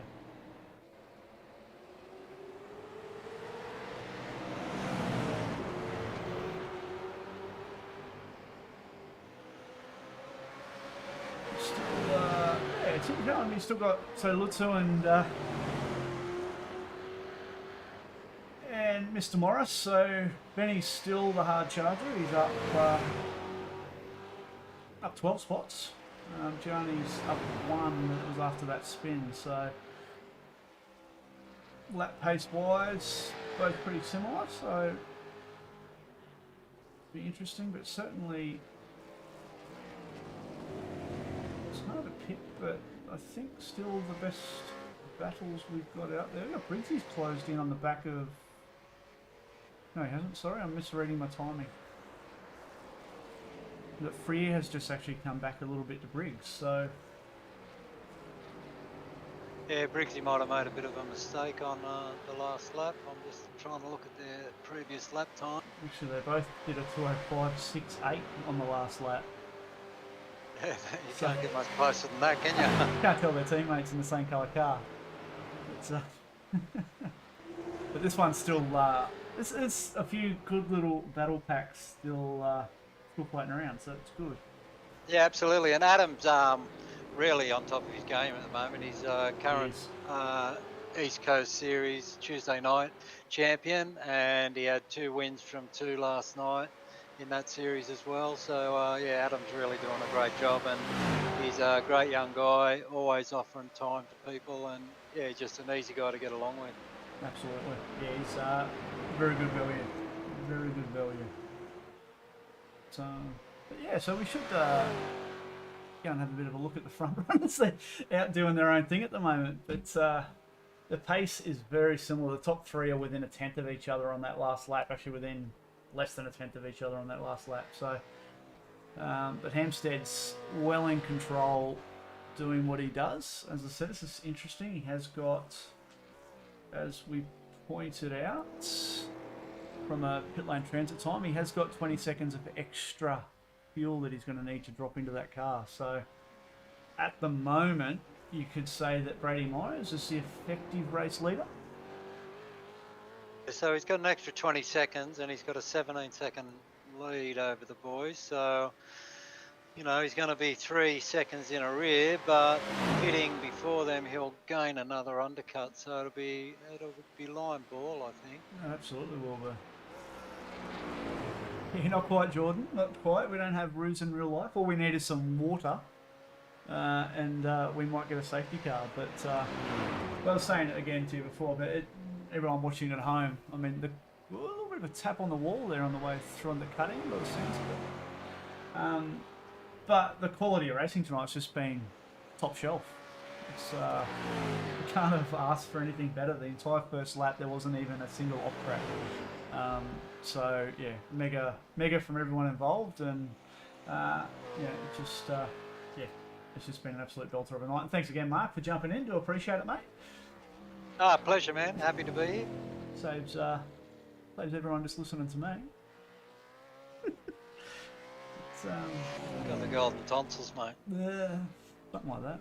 John Lee said I had a sexy voice before. I don't know if to be worried or happy. This little battle still raging with Ben and Lutzu.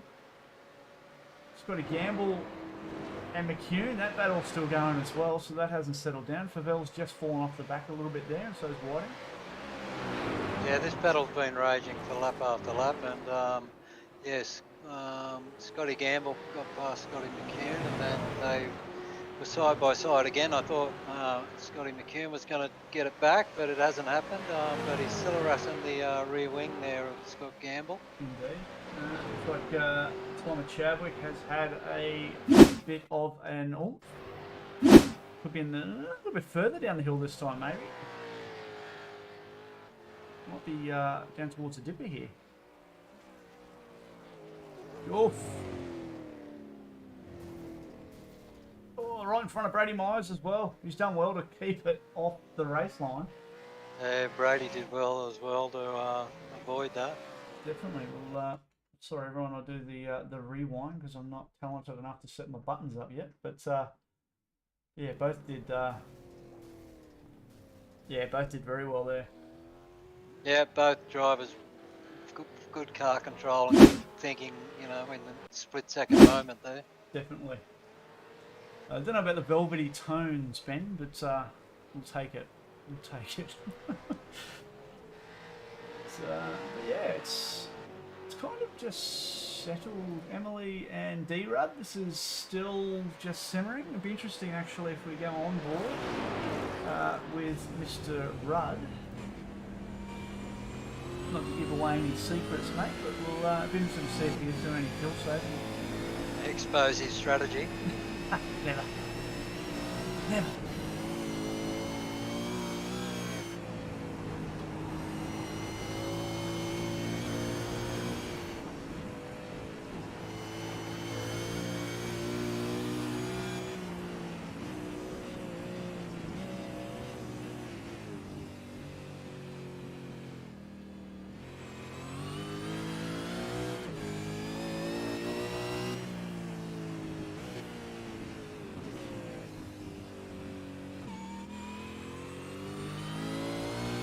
Well, Emily's thing's hooked up. Certainly coming on the Conroy.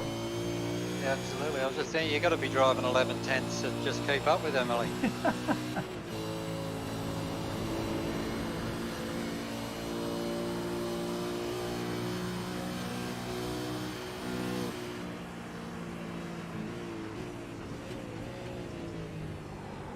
A little bit of a lift there, not anything too significant, so I would say, well, certainly, I mean, there's no real fuel saving needed as such, because it's going to be interesting, isn't it? Can James Scott get home without stopping? Can half the field get home without stopping again? Yeah, well, I'm sure they've all got their fuel managed now that they know what pace they need to be running at to get home.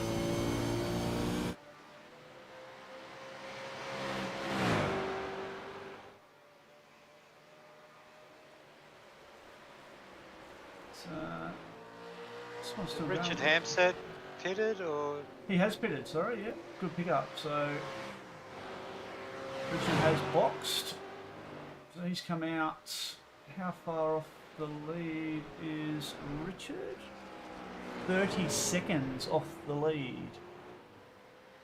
So the question is, can Brady Myers, James Scott, Emily Jones and Dylan Rudd make it to the end without another stop? That's the $1 million question.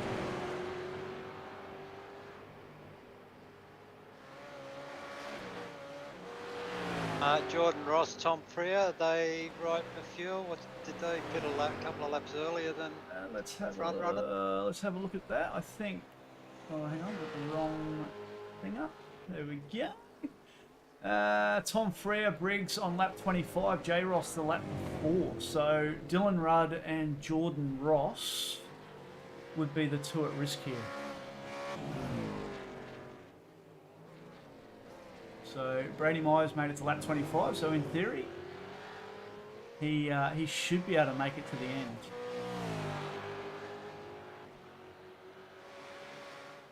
And this is why we set it to 50 laps, just for that little bit of spice. So it's Brady's got a 4.6 second lead over James Scott at the moment. So throwing my phone on the floor. Lap pace. Last lap, Brady Myers a 204.66 to James Scott 204.68. So they're both pushing pretty hard. Yeah, there's definitely not a lot in that. James's car looks clean now, so he shouldn't be suffering any straight line speed issues. So I would expect to see James slowly edge his way back towards Brady there. Absolutely. I think Dylan's probably just tucked up under the wing there still of Emily, and he probably maybe not rolling in the clutch, but he may not be getting the full throttle as he normally would, so he's probably just saving fuel in a different type of way, I think, because I'm pretty sure he'd be well aware he doesn't want to hit again. Yeah, definitely. Definitely. It's interesting actually, where did Rehan end up? So down in P16. So he's got he needs a safety car to get well back into it. So this battle with Campbell and McCune isn't going anywhere. It's on, and we can go up the field a little bit as well. And Warboys and Borg are still getting amongst it. So with Damien just in one, so everywhere else is kind of spread out a little bit. We've got Dean on cue. Copy that. Dean Powell with a big moment. So, Not the first driver to do that sort of thing coming on the pit straight. Indeed, it'd be interesting. Oh, teammates here, hang on. Has he just lit it up on exit? He has. He's just caught off big into the fence. Big into the fence. It's unfortunate for Dean. James Scott has boxed. Oh, that's very interesting. That is, and he actually is a little bit more damage on the. So he's used his fast repair now. So James has put the flag up and said, "I can't make it." Yeah, maybe he was suffering some straight line speed. I didn't see that damage on the car previously, but He's disconnected.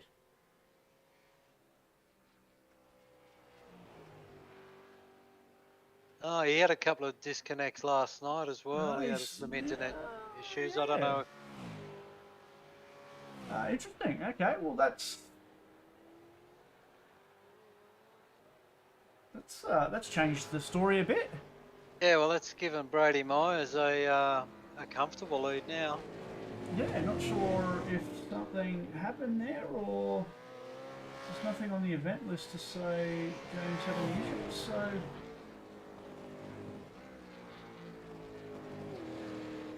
Yeah, that's a shame. Be interesting to see why James disconnected. definitely, definitely. It's but yeah, there you go. So anyway, so now it's Brady Myers, Emily Jones, Dylan Rudd, Adam Briggs, and Tom Freer make up your top 5. So and the pace, I tell you what, the pace of Richard Hampstead right now, 2:04.04 on his last lap. All the cars in front of him are doing 2:06s or 2:05s. So if he was able to keep up that pace, what have we got? We've got 11 laps to go. He might just close back in on the podium. Yeah, that's cracking praise. I think Brady Myers at 2:04.4. Everybody else there. Oh no, Adam Briggs 2:04.8, but that's still 0.8 of a second slower than what Richard was that last lap. Definitely. Actually, Freer just moved over as well. So Tom's on the bulk fuel save here. So Tom's last lap was a 2:06.94.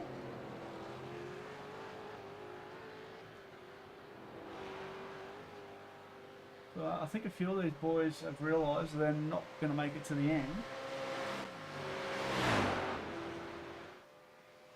And deciding to save some fuel.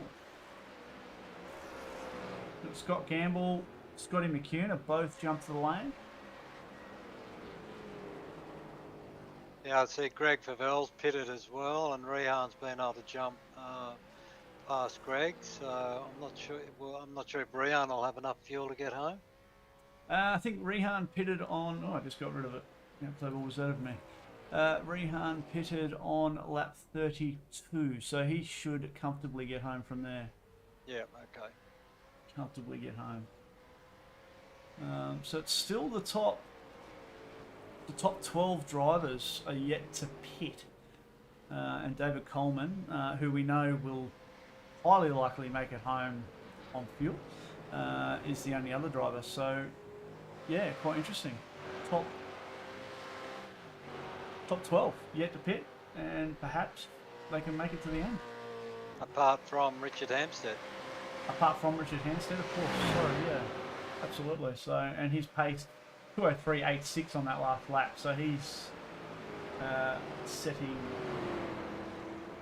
blistering laps. That's the fastest lap of the race, a 2:03.86. No, sorry, a 2:03.49 for Brady Myers. It's the fastest lap of the race. So. That's still cracking pace this deep into the race. So, yeah, Richard is what he's currently 7 seconds behind Adam Briggs. Correct. So not far up the road for Hampstead before he gets to Briggsy. So yeah, 6.5, 7 seconds. And we know Briggs is going to have to be, like easy on the throttle if he wants to get home. So.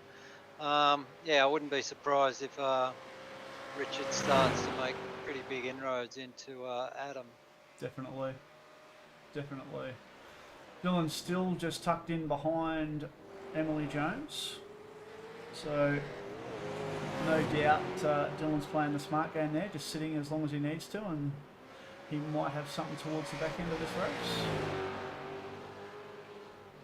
But just whilst we've got Dill on screen, so thanks again to everyone tuning in, and thanks of course to Racecraft Simulations and Turn In Race Apparel for sponsorship and making this happen. And don't forget to also go and hit up Mr. Riley Bilson from RV Media, who's our official media partner for this event. So if you're looking for some images for the team from this race, go and hit him up, or if you want a team shoot or something covered, by all means hit Riley up at RV Media, and he'd be happy to look after you in some way. So thanks to those guys, couldn't do it without them. And thanks to everyone who is still tuning in. We've had a steady stream all night. So 9 laps to go. It's getting down to the crunch end. It's Brady Myers, 16 seconds out front. Doing it pretty comfy. So unless he has to box, he is in the box seat. So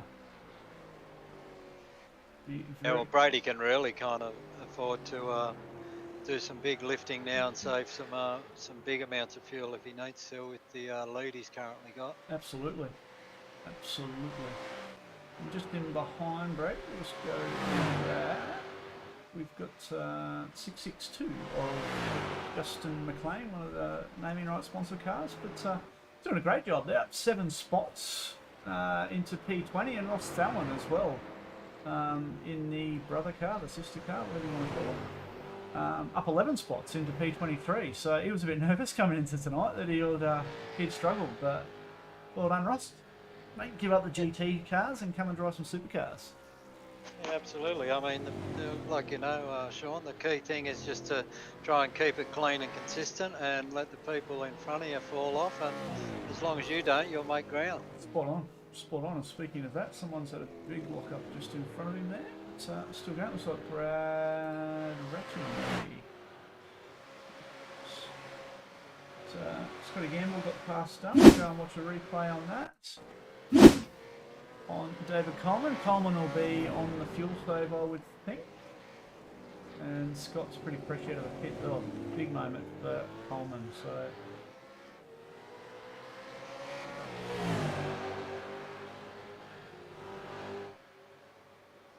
Coleman's a pretty smart operator, so he'll probably roll out here, and yeah, pass is done and dusted. I just saw something flashed up that Lutsu had a bit of a moment, but it looks like he's still trucking along, up 6 spots in P12. And on the save. On the save, big time. He had the clutch in all the way into the cutting there.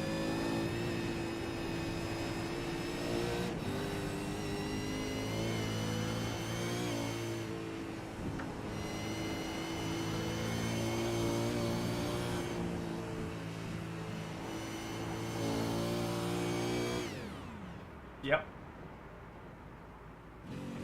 He'll have Rehan coming hard at him soon, because Rehan's got enough fuel to get home. Definitely. So last lap. Yeah, Gianni, you might just be getting the save out of the way now and making sure he's got enough to fight when he needs to. The last lap for Gianni was a 206.7. Rehan with a 205.1. So yeah, 1.6 seconds different there.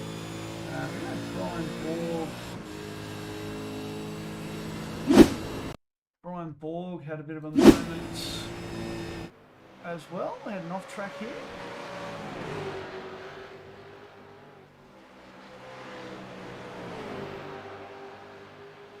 Looks like he's had a bit of a moment at Skyline, a bit wide of the apex there, and away it goes.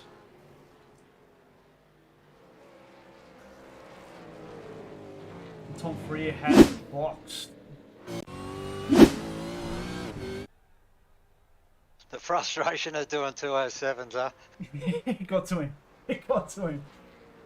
But it's interesting, and it's you know, we've done this for a hit out, obviously, for Pro Series, and this just shows. You look at Brady Myers doing what he's doing on a single stop at the moment. It sends a message to the field for this weekend, that's for sure. Yeah, absolutely. Still got that same battle of War Boys, who's had a great run up in up 7 in P7. Johnston and Borg still fighting it out, and Michael Whiting, Mr. Fish himself, up 12 spots in P10. So him and Ben Morris at the moment are tied for hard charger. And Benny's only 1.6 off the back of Coleman, and I think given Coleman's fuel saving, Benny might get him, but a bit hard to tell. Yeah, Ben's on fresh tyres, pitted lap 36, so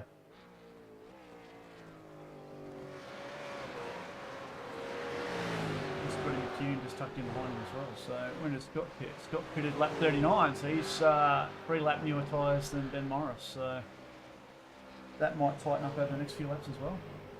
So 6 laps to go. It's only early, 9 o'clock in the real state, not those southern states. But it's 10 o'clock down there. So thanks everyone who is tuning in the AEDT era, and of course New Zealand as well. That's said, Mandela Pluck has. Oh yeah, we got a moment. Coleman around.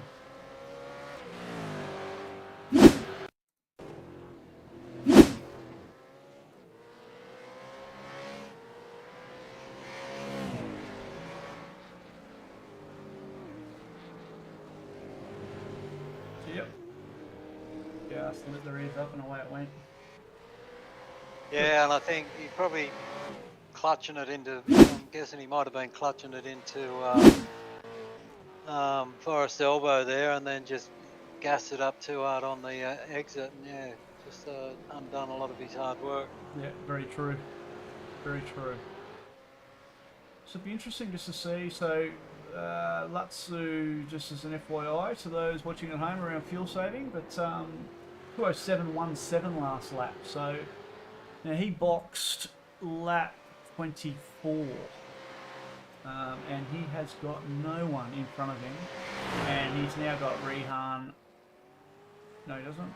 Rehan's still 4 seconds off the back of him. So, but Rehan's closed in what 4 seconds in 3 laps. So it'll be interesting to see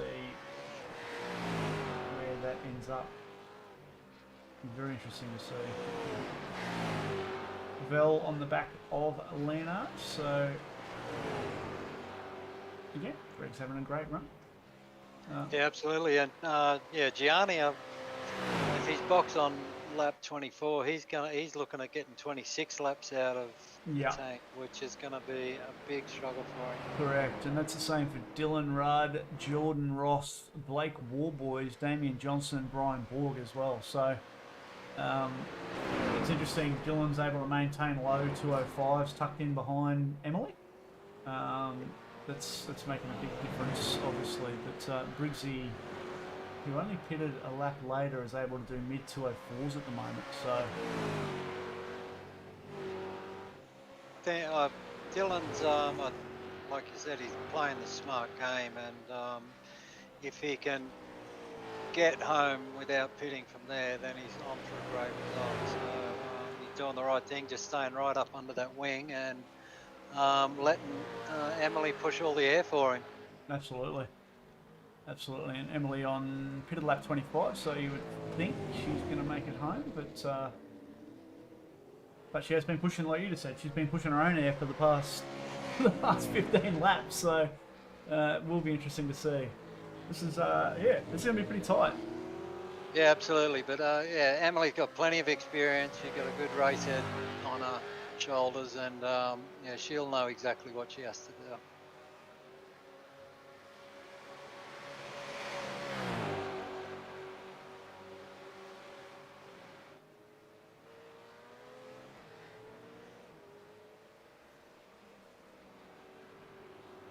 I've got no doubt they've both got more pace in that car than what they're showing, but they're just driving to a number at the moment. Definitely. Definitely. It's someone we haven't really looked at tonight. I mean, we've looked at the same colour cars for some time, but it's Jordan Ross, the boss man at SSR, who's having a great run. So he boxed on lap 24 as well, pushing his own air, doing 205.7. So again, you've got to think this far out. They're either going to push the thing right to the end and just put a little splash in, or confidence. So we're not going to know until the last lap what's going on. No worries, Cam, mate. Sorry you ended up commenting on the stream instead of finishing a race, mate. But thanks for jumping in, and you are welcome. Hopefully it's been good viewing to everyone watching. It's no safety cars, but plenty of strategy. So it's kind of what we wanted.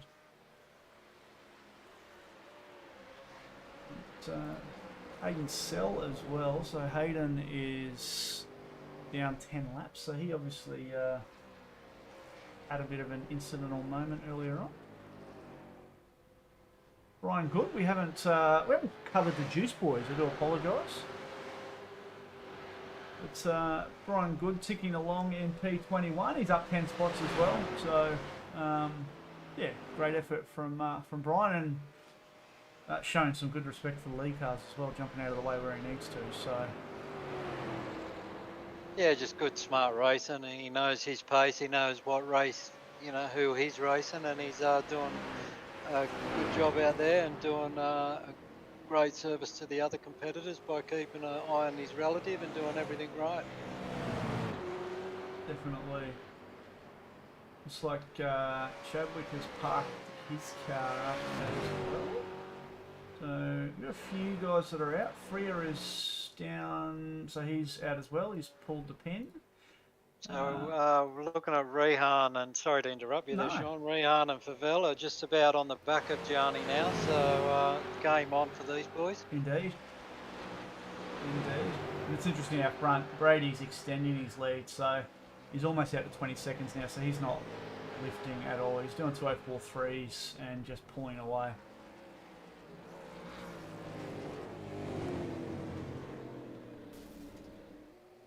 But yeah, this is on. Yeah, I fully expect Rehan and Greg to go by fairly quickly, knowing the predicament Gianni's in with his fuel. Definitely.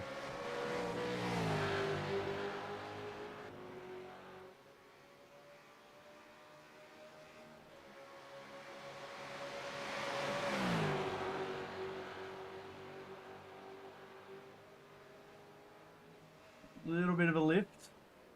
Rehan straight down the inside. Clinical. Good racing room from both, and there's Greg up on the inside as well. So Gianni's almost just waved the flag. Yeah, he's rolled out there. So Maybe just asking him not to drive away from him so he can tuck him behind. He can save some fuel. Definitely. But this one's still raging on. Borgie's fallen off the back of this pack, so he's probably on a fuel save. But Blake's always pretty good on the fuel. But he pitted lap 24 as well, so it's going to be interesting, mate. Yeah, I'm impressed if these guys can go 26 laps at this pace.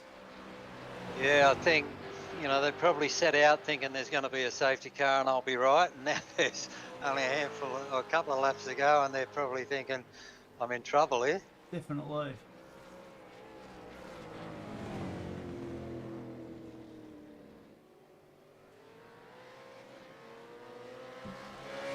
Glenn made he flipped on some potato and gravy and put it in the fence, I think. No.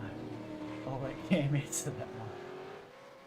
Yeah, you're right, Cam. It was an intense first half of the race. It's really settled down for the second half, and we're not going to see a safety car at this point. But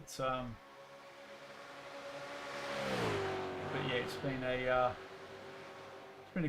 really good race. 50 laps of Bathurst is always good in a supercar, but to be honest, glad I'm not racing it. Benny Morris is in a fence or something. Here we go. I heard Ben calling out the race. Might be a little bit of a cutting moment here, maybe. Oh. We had one of those earlier in the broadcast as well, but it's a bit of a tough one. It's a Kostecki Moppet again.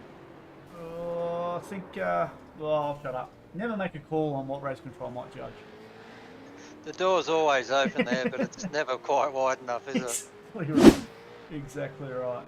It's, I feel sorry for Ben there, but He only dropped a couple of spots, but he hasn't dropped too far back. The 999 is getting out of the way. Which at the moment, it gives Michael Whiting the Hard Charger Award, along with Ross Stallon and Chris Nankville. So all three of those drivers up 12 spots. Yeah, Ross doing a great job. Like you said, he was a bit nervous coming in, but he's held his own. He's in 22nd spot, and he's climbed 12 spots in a quality field. Absolutely. Absolutely. But what do we got? 1.5 laps to go. So Brad Ratu has redressed that position to Ben Morris. Well done. Don't know if there was no race control call that I saw, but now we've got Dean Power on the fence. It's all happening. Yeah, I did hear the call from race control for that redress. Copy that. So Dean's had another a little bit wide. You always worry about what car is coming behind, but he gets well out of the way. So, flick back around on him.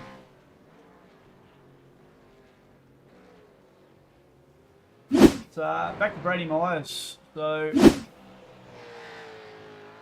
almost on the last lap. Dylan Rudd is, I believe, on the bulk save right now. He's dropped back to P4.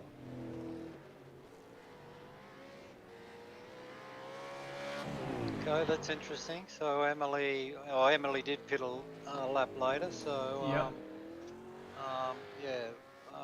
Dylan just after a little bit too much of the V8 to run around here on a sniff of oily rag. Definitely. Definitely. But, Brady for the second last time down Conrod. And is not looking like he is lifting. So let's just quickly jump on board and see if there is anything to worry about. But he's the only car outside of Scott Campbell at the moment. Oh, and Adam Briggs, sorry, in the 204s. So it's basically the fastest car on track last lap.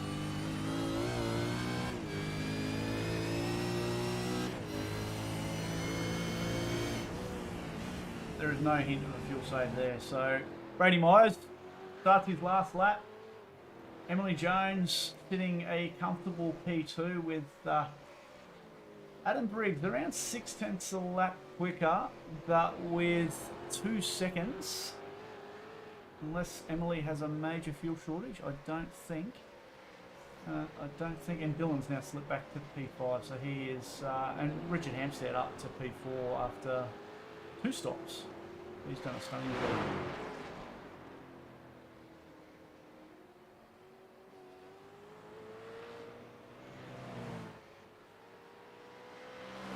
Yeah, so interesting for Sunday's race. Everybody's done their homework tonight to see what works and what doesn't. Definitely. Definitely. But all Brady will want, nice and smooth over the top here. Easy down the hill.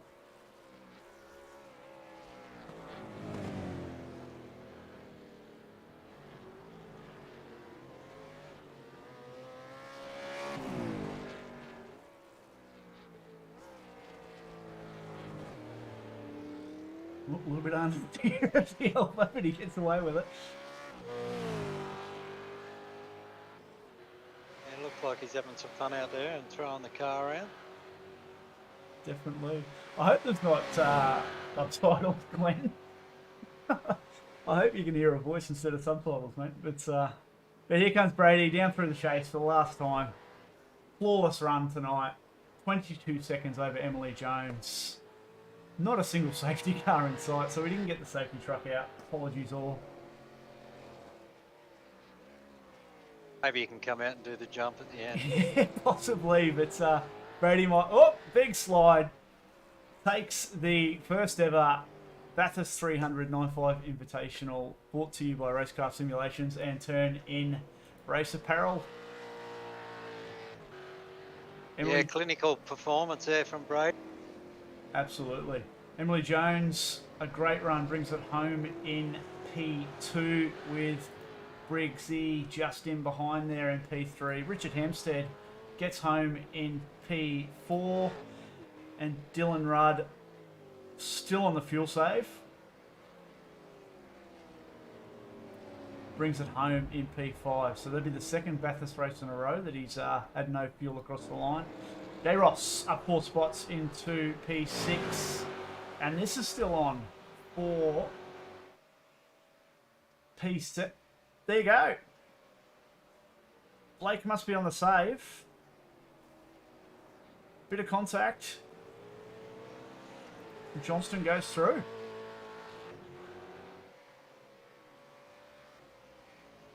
So Johnston will get P7. Warboys in P8. Borgie home in P9. And Michael Whiting, Hard Charger Award, comes home in P10. So absolutely mega result. Paddy Myers just disconnects. But yeah, absolutely stunning. What a race. What do you reckon? Yeah, it was a fabulous race. Yeah, great addition with Emily Jones popping in at the last minute and pulling off a second place. Like I said, clinical performance from Brady Myers, and like another one from Adam Briggs. He's at the top of his game as well, drove really well to get P3. And Richard Hampstead probably experimenting with a few different strategies tonight to see what was what, and came back for P4. Dylan, a good job in P5. Absolutely. And yeah, certainly interesting the fuel mileage out of that TCR car. I mean, yeah, getting home on 25 and 25.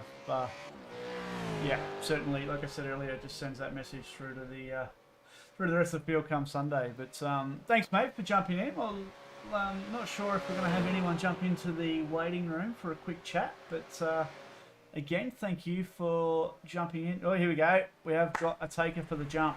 Bravo. No go.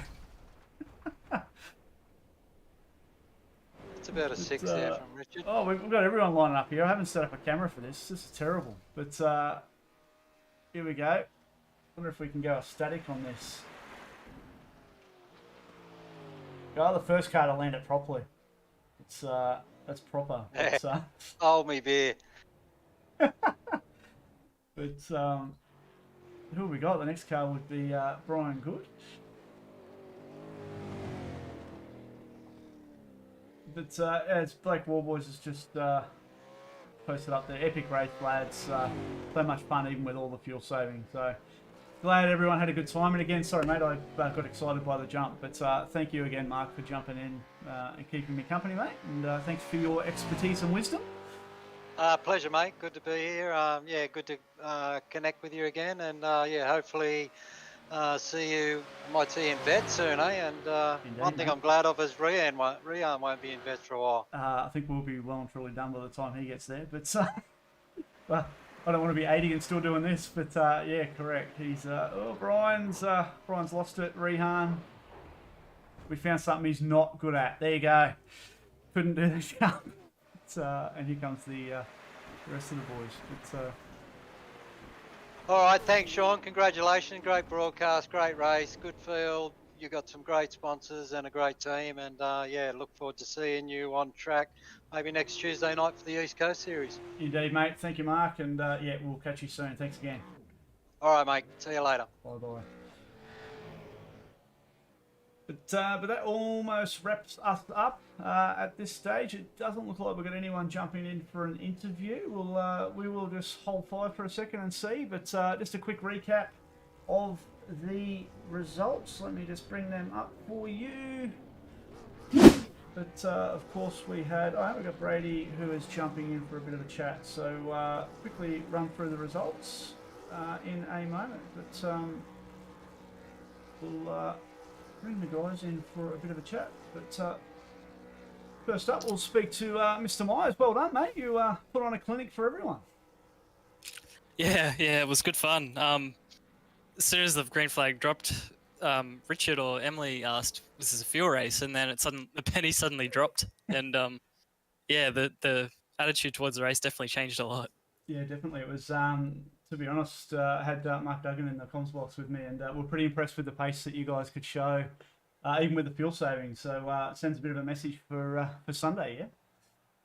I hope so. So yeah, tonight was a lot about testing, trying different setups and different directions and that sort of stuff. But yeah, to come away with a win was awesome. Really happy and really thankful for you guys for putting it on. No worries at all, mate, and really glad to have you a part of it. And to be honest, the lineup that we got was 10 times better than expected. So great to have you guys here and the TTR boys. But with the win, mate, along with Turn Industries, RB Media, and Racecraft Simulations, you get $70 of iRacing credits.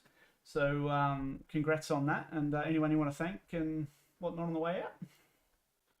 Yeah, just like to thank everyone at TTR for putting their heads together and coming up with a setup so far this week. Virtual Racing School, so we collate all our data and view it through there. Extreme Motor Trimming, to Parenzo, to Card Effects Model Cars, to you guys for putting on the event. Thank you, and to all the sponsors as well. Awesome, mate. Brilliant race, and no doubt you'll be a force to be reckoned with Sunday. So have yourself a good night. Awesome. Thanks, Sean. No Thanks, Ian. So next up, Emily, late edition, but put on a show. Well done.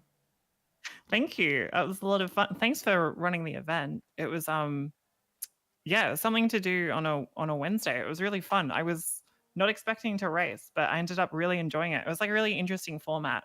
It turned out to be a field saver, so it was good. Yeah, we were, to be honest, expecting a safety car, but it did not come. Yeah. So, but yeah, so no, it was good to have you a part of it. Obviously, you're a great big name in the sim racing community. So thank you for joining us. And a part of picking up a second place, you also grabbed $50 of iRacing credits along the way, thanks to Racecraft Simulations, Turn In Race Apparel, and RB Media. So you'll get that deposited into your account at some point when I finish having a beverage. Oh, amazing. So congrats. Are there stewards and race control that were involved in running this event? Absolutely. I would love to donate it to them. I feel I have too many iRacing credits sitting there, and they did a great job monitoring us crashing all the time. So Perfect. On behalf of me, send it over there. Done deal. I will send that through to Craig Shields and Simon Mizomo for sure. So that's massively appreciated. No worries. But yeah, thanks for running it. No worries. Anyone you want to thank? Thanks to Veloce for having me, and thanks to my stream chat for hanging out and watching. It was good fun. And thanks to the organisers. Awesome. No worries at all. Well, thanks a lot, and hopefully you join us for the next one. Yeah, we'll do. Thanks. Cheers. And last but not least, Mr. Briggs, P3, mate. Well done. Yeah, thank you. Thanks for putting on the event. It was pretty smooth and it was well run and it was really good fun. Yeah, good stuff, mate. It's a bit of a fuel race there, and obviously a few people saving at the end, but you guys look like you still had pace. Yeah, so I didn't first stint. We didn't really start saving until partway through the first stint.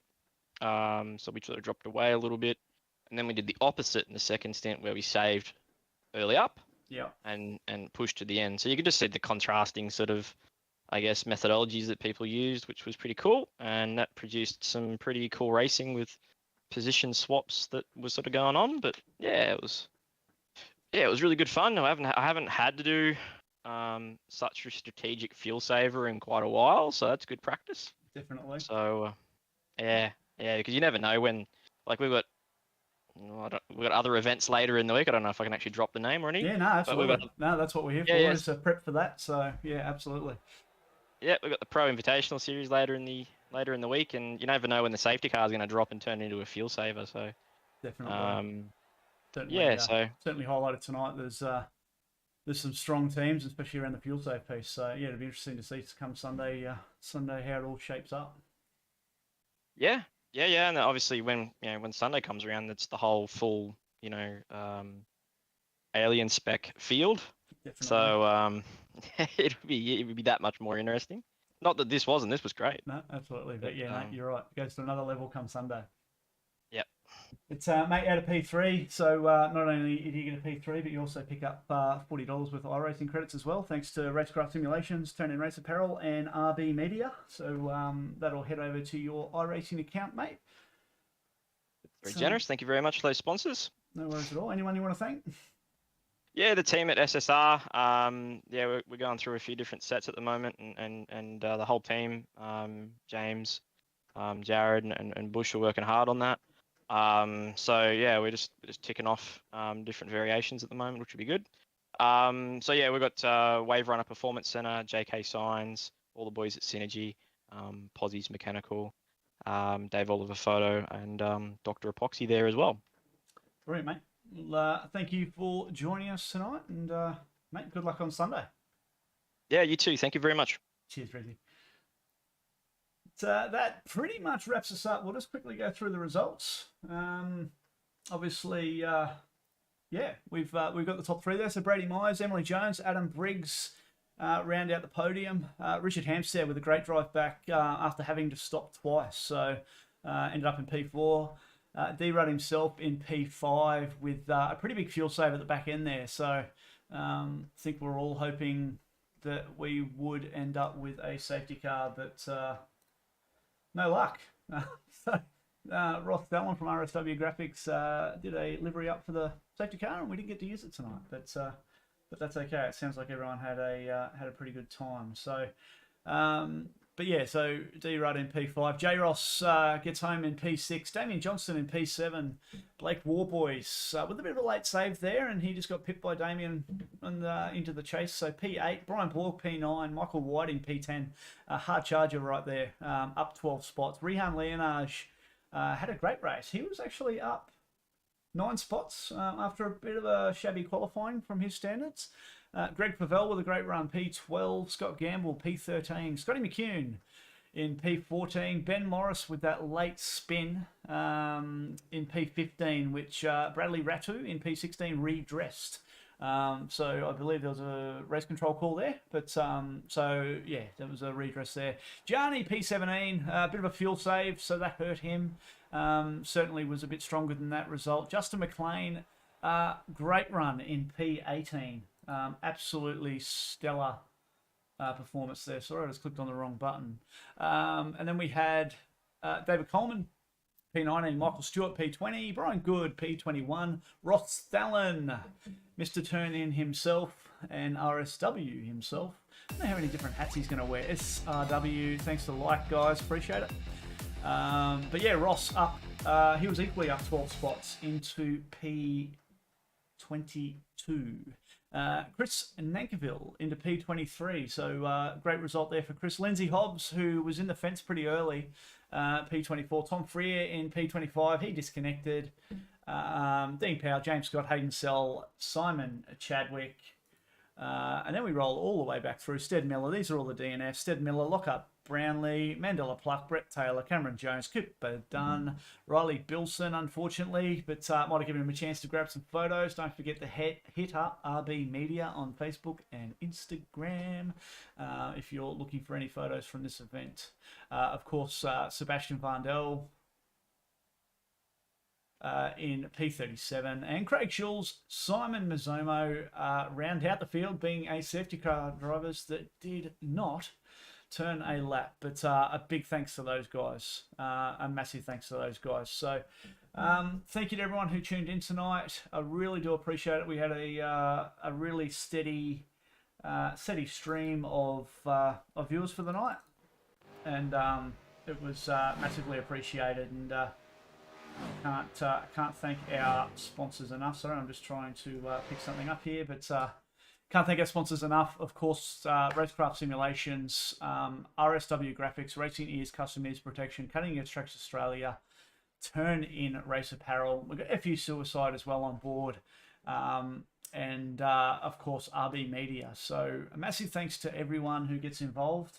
Can't do it without you guys. And you know what? Looking forward to the next one. But tonight, Brady Myers picks up the win by 22 seconds.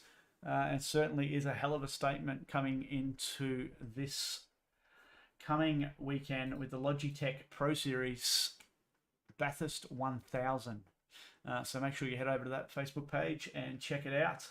And we'll go from there. So hope everyone has a great night, safe night, and we'll catch you on the next one. Cheers.